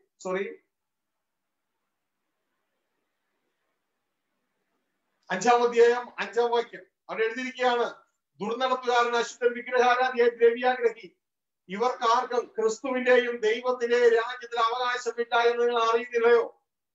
2 പേരുണ്ട്. ക്രിസ്തുവിന്റെയും ദൈവത്തിന്റെയും രാജ്യം. അങ്ങോട്ടേക്ക് നമ്മൾ വരുന്നത്. അല്ലാണ്ട് ഒരാളെ മാത്രം കട്ട് ചെയ്തിട്ട് മറ്റൊരാളെ അവസാനിപ്പിക്കുകയല്ല വേണ്ടത്. ഹല്ലേലൂയ. ഇത് നമ്മൾ കടന്നു വരുമ്പോ, ആ പുതിയ ആകാശവും പുതിയ ഭൂമിയിലേക്ക് നമ്മൾ കടന്നു വരുമ്പോൾ അവിടെ കാണാനായിട്ട് കഴിയുന്ന ഒരു കാര്യം എന്ന് പറയുന്നത് ഓ ലോർഡ് ഐ ലവ്. അതിന്റെ 21-ാം വെളിപ്പാട് പുസ്തകം 21-23 നമ്മൾ കടന്നു വരാം. വെളിപ്പാട് പുസ്തകം 21-23 2 പേരെ കുറിച്ച് അവിടെ പറയുന്നത് നമുക്ക് കാണാനായിട്ട് കഴിയും. ആ പുതിയ ആകാശം പുതിയ ഭൂമിയും അവിടെ എഴുതിയിരിക്കുകയാണ്: നഗരത്തിൽ പ്രകാശിപ്പാൻ സൂര്യനും ചന്ദ്രനെ ആവശ്യമില്ല, ദൈവ തേജസ് അതിനെ പ്രകാശിപ്പിച്ചു. ഒരാൾ, കുഞ്ഞാട് അതിന്റെ വിളക്കാകുന്നു. 2 പേര്. ഈ മഹാദൈവത്തിന്റെയും കുഞ്ഞാടിന്റെയും പ്രത്യക്ഷതയ്ക്കായിട്ട് നമ്മൾ കാത്തിരിക്കണേ. ഈ ഇളകാത്ത രാജ്യമാണ് നമ്മുടെ പ്രത്യാശ. ഹല്ലേലൂയ. ഇനി നമ്മളത് വായിക്കുമ്പോ നമുക്കവിടെ കാണാനായിട്ട് കഴിയും. അതിന് 22-ാം അധ്യായം 1-ാം ഭാഗത്തിലേക്ക് വരുമ്പോ നമ്മളവിടെ കാണുന്നത് ഇത് തന്നെയാണ്. 22-ന്റെ 1. ആ ഭരണം 2 പേരാണ് ഒരുമിച്ച് നടത്തുന്നത്. പരിശുദ്ധാത്മാവിന്റെ നദി പിതാവിൽ ഒഴുകുകയും ചെയ്യുന്നു. അവിടെ എഴുതിയിരിക്കുകയാണ്: വീതിയുടെ നടുവിൽ ദൈവത്തിന്റെയും കുഞ്ഞാടിന്റെയും. അപ്പോ ദൈവമുണ്ട്, കുഞ്ഞാടുണ്ട്. കുഞ്ഞാട് ആരെന്നറിയാമോ? കർത്താവായ യേശു. ദൈവത്തിന്റെയും കുഞ്ഞാടിന്റെയും. അപ്പോ 2 പേരുണ്ട്, ഒരാളൊറ്റയ്ക്കല്ല. 2 പേര്. യഥാർത്ഥത്തിൽ 2 പേരല്ല, 3 പേരുണ്ട്. പരിശുദ്ധാത്മാവിന്റെ നദി ആ സിംഹാസനത്തിന്റെ അടിയിൽ ഒഴുകുന്നുണ്ട്. ശ്രദ്ധിച്ചേ, അവിടെ എഴുതിയിരിക്കുകയാണ്: വീതിയുടെ നടുവിൽ ദൈവത്തിന്റെയും കുഞ്ഞാടിന്റെയും സിംഹാസനത്തിൽ നിന്ന് പുറപ്പെടുന്നതായി പളുങ്കുപോലെ ശുഭ്രമായ ജീവനദിയും അവൻ എന്നെ കാണിച്ചു. ദൈവത്തിന്റെയും കുഞ്ഞാടിന്റെയും. ഹല്ലേലൂയ. ഇത് താഴേക്ക് വരുമ്പോ അതിന് 23-ാം വാക്യം നിങ്ങൾ മുഴുവൻ വീട്ടിൽ വായിച്ചു നോക്കോളൂ. യാതൊരു ശാപവും ഇനി ഉണ്ടാകുകയില്ല. ശ്രദ്ധിച്ചേ, ദൈവത്തിന്റെയും കുഞ്ഞാടിന്റെയും സിംഹാസനം. എത്ര സിംഹാസനം ഉണ്ട്? ഒറ്റ സിംഹാസനമേ ഉള്ളൂ. ആരെത്ര പേരുണ്ട്? 2 പേരുണ്ട്. മുകളിൽ വായിച്ചു ഒറ്റ സിംഹാസനമേ ഉള്ളൂ. ദൈവത്തിന്റെ കുഞ്ഞാടിന്റെ സിംഹാസനത്തിൽ നിന്ന് ഒറ്റ സിംഹാസനമേ ഉള്ളൂ. ഇരിക്കാൻ എത്ര പേരുണ്ട്? 2 പേര്. അല്ല, 2 പേരല്ല, കുറെ ഉണ്ട്. ആരാ കുറെ? ക്രിസ്തുവിൽ ജയം പ്രാപിക്കുന്ന നമ്മളെല്ലാവരും ഉണ്ട്. നമ്മളെല്ലാ രാജാക്കന്മാരാ. ഈ ഒരു പ്രത്യാശയിലേക്ക് നമ്മളെ കൊണ്ടുപോകുന്ന താഴെ എഴുതിയിരിക്കുന്നു: യാതൊരു ശാപവും ഉണ്ടാകുകയില്ല. ദൈവത്തിന്റെ കുഞ്ഞാടിന്റെ സിംഹാസനം അതിലിരിക്കും. അവന്റെ ദാസന്മാർ അവനെ ആരാധിക്കും.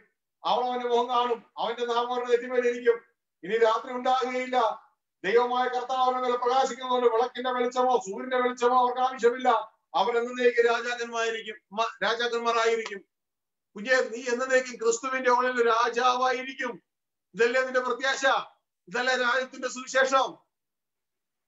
ചെറിയ ആട്ടിൻകുട്ടിയെ ഭയം പറയേണ്ട, രാജ്യത്ത് നിങ്ങൾക്ക് തരുവാൻ നിങ്ങളുടെ പിതാവ് സാധിച്ചിരിക്കുന്നു. ഇതല്ലേ ക്രിസ്തുവോട് പറഞ്ഞേ?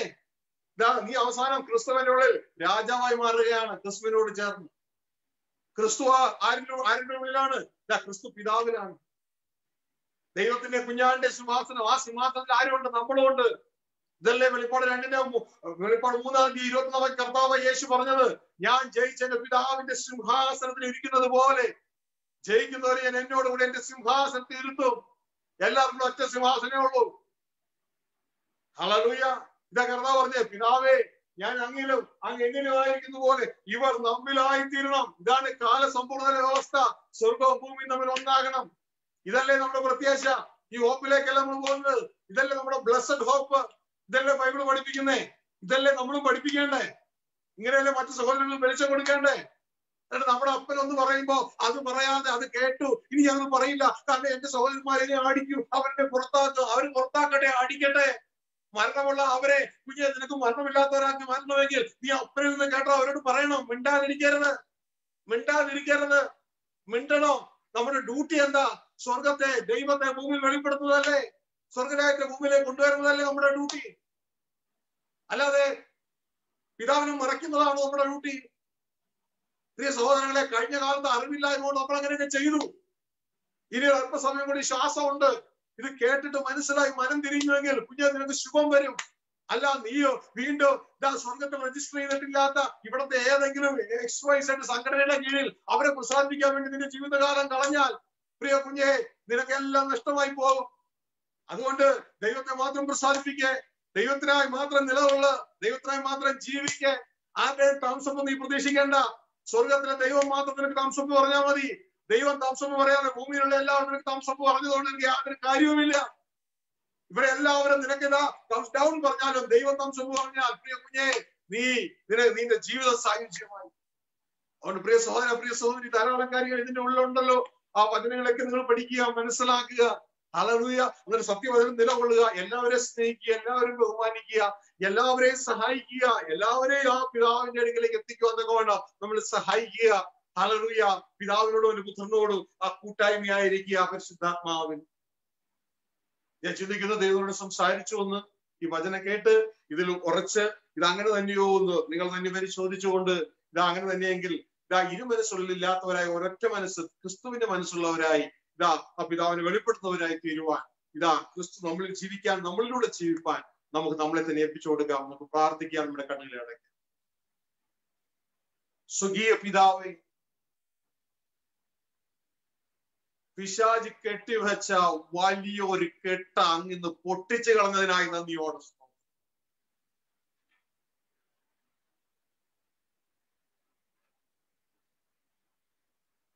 പിശാചിന്റെ കോട്ടയെ അങ്ങ് ഇടിച്ചു കളഞ്ഞതിനായി നന്ദിയോടെ.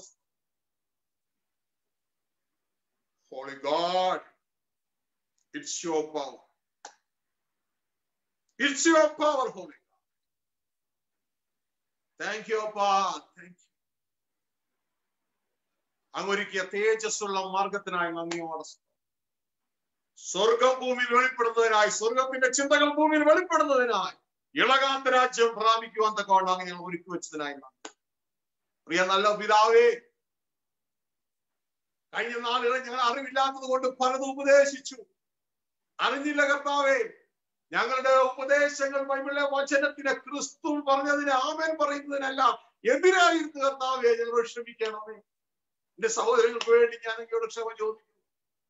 പ്രിയ നല്ല പിതാവേ, ഞാനും അറിയാതെ പലതും ചെയ്തു പോയി, എനിക്ക് അറിവില്ലായിരുന്നു കർത്താവേ. മക്കൾക്ക് വേണ്ടി എല്ലാം പ്രാർത്ഥിക്കുന്നു. അപ്പാ ഞങ്ങളോട് ക്ഷമിക്കണം. ഞങ്ങൾ അങ്ങേ വെളിപ്പെടുന്നതിന് പകരം, യേശു ഞങ്ങൾ കാണിച്ചത് മാതൃക ചെയ്യുന്നതിന് പകരം ഞങ്ങൾ യേശുവിനെ ഉപയോഗിച്ച് പിതാവേ അങ്ങേ മറച്ചു. ഞങ്ങളോട് ക്ഷമിക്കണം. അതുകൊണ്ട് മറ്റു ജാതികൾ ഞങ്ങളോട് ചോദിക്കുന്ന ചോദ്യത്തിന് ഉത്തരം പറയാൻ കഴിയാതെ കർത്താവേ ഞങ്ങളെ തന്നെ താഴ്ത്തിക്കെട്ടി ഞങ്ങളെ കൊണ്ട് തന്നെ അങ്ങ് മറ്റുള്ളവരുടെ വിശ്വാസം അങ്ങിൽ നിന്നും അകറ്റിക്കളഞ്ഞു. ഞങ്ങളോട് ക്ഷമിക്കണേ. ഞങ്ങൾ അങ്ങിൽ ആശ്രയിക്കുന്നു. ഞങ്ങൾ അങ്ങിൽ ശരണപ്പെടുന്നു. സത്യം നിലകൊള്ളുവാൻ, സത്യത്തിൽ വർദ്ധിപ്പാൻ, യേശു ആകുന്ന തലയെ മുറുകെ പിടിച്ചുകൊണ്ട് ഞങ്ങളുടെ കർത്താവിനെ അനുസരിച്ചുകൊണ്ട് പിതാവേ അദൃശ്യനായ അങ്ങിൽ അരിഞ്ഞു ചേരുവാൻ ഞങ്ങളെ തന്നെ ഏൽപ്പിക്കുന്നു. ഈ ജനത്തെ എല്ലാം അങ്ങയുടെ കരങ്ങളിൽ ഏൽപ്പിക്കുന്നു. അങ്ങയുടെ നാമത്തിൽ അനുഗ്രഹിക്കുന്നു. പ്രിയ പിതാവേ, ആരും നശിച്ചു പോകുന്ന മക്കളുടെ മുഷ്ടി പിടിക്കാതെ എല്ലാവരും ക്രിസ്തുവിനെ അനുഗമിച്ച് അങ്ങിലേക്ക് എത്തിച്ചേരുവാൻ അങ്ങ് ഇടയാക്കണമെന്ന് പ്രാർത്ഥന. അങ്ങയുടെ നാമത്തിൽ ഈ ജനത്തെ അനുഗ്രഹിച്ച് പ്രാർത്ഥിക്കുന്നത് അവരുടെ സകല ആവശ്യങ്ങളുടെ മേലും കൂട്ടായിരിക്കണമേ അമ്മ. ഞങ്ങൾക്ക് അങ്ങ് മാത്രമല്ലേ ഉള്ളൂ, ഞങ്ങൾക്ക് അങ്ങ് മാത്രമല്ലേ ഉള്ളൂ, നിങ്ങൾക്ക് അങ്ങ് മാത്രമല്ലേ ഉള്ളൂ കർത്താവേ. ഞങ്ങൾ അങ്ങിൽ ആശ്രയിക്കുന്നു. ഈ ജനത്തെ കർത്താവയുടെ സകല രോഗങ്ങളിൽ നിന്ന് വിടുവിക്കണമേ കർത്താവ്, സകല രോഗങ്ങളിൽ നിന്ന് വിടുവിക്കണമേ. അങ്ങയുടെ സമാധാനം ഈ മക്കളുടെ ഉള്ളിൽ കൽപ്പിക്കുകയാണ്. അങ്ങയുടെ സമാധാനം സമൃദ്ധമായ ഒരു വാഴുവാനായിട്ട് എല്ലാ മഹത്വം ഞാൻ അങ്ങേക്ക് തരുന്നു യേശു ക്രിസ്തുവിന്റെ നാമത്തിൽ പിതാവേ. പ്രിയ സഹോദരങ്ങളെ, നിങ്ങൾക്കെല്ലാം ഈ സന്ദേശം അനുഗ്രഹമായെന്ന് വിശ്വസിക്കുന്നു. മറ്റുള്ളവർക്ക് ഇത് ഷെയർ ചെയ്ത് കൊടുത്താട്ടെ. അവരെ ഈ ഇരുട്ടിൽ നിന്ന് വെളിച്ചത്തിലേക്ക് കൊണ്ടുവരുവാനായിട്ട് ഈ വചനം സഹായിക്കും. പിന്നെ ദൈവം അനുവദിക്കുന്ന നാളെ രാവിലെ നമ്മളുടെ വിശുദ്ധ സഭായോഗം ഉണ്ടല്ലോ. സൗകര്യമുള്ളവരൊക്കെ അതിന് കടന്നു വന്നാട്ടെ. ദൈവം സഹായിക്കട്ടെ. ഫേസ്ബുക്കിലൂടെ കണ്ട എല്ലാവർക്കും, മാത്രമല്ല മറ്റു സോഷ്യൽ മീഡിയയിലൂടെ തുടർന്നും കാണാൻ പോകുന്ന എല്ലാവർക്കും, സൂമിലൂടെ കാണുന്ന എല്ലാവർക്കും യേശുക്രിസ്തുവിന്റെ വന്ദനം അറിയിക്കുകയാണ്. ദൈവം സഹായിക്കട്ടെ. Praise the Lord.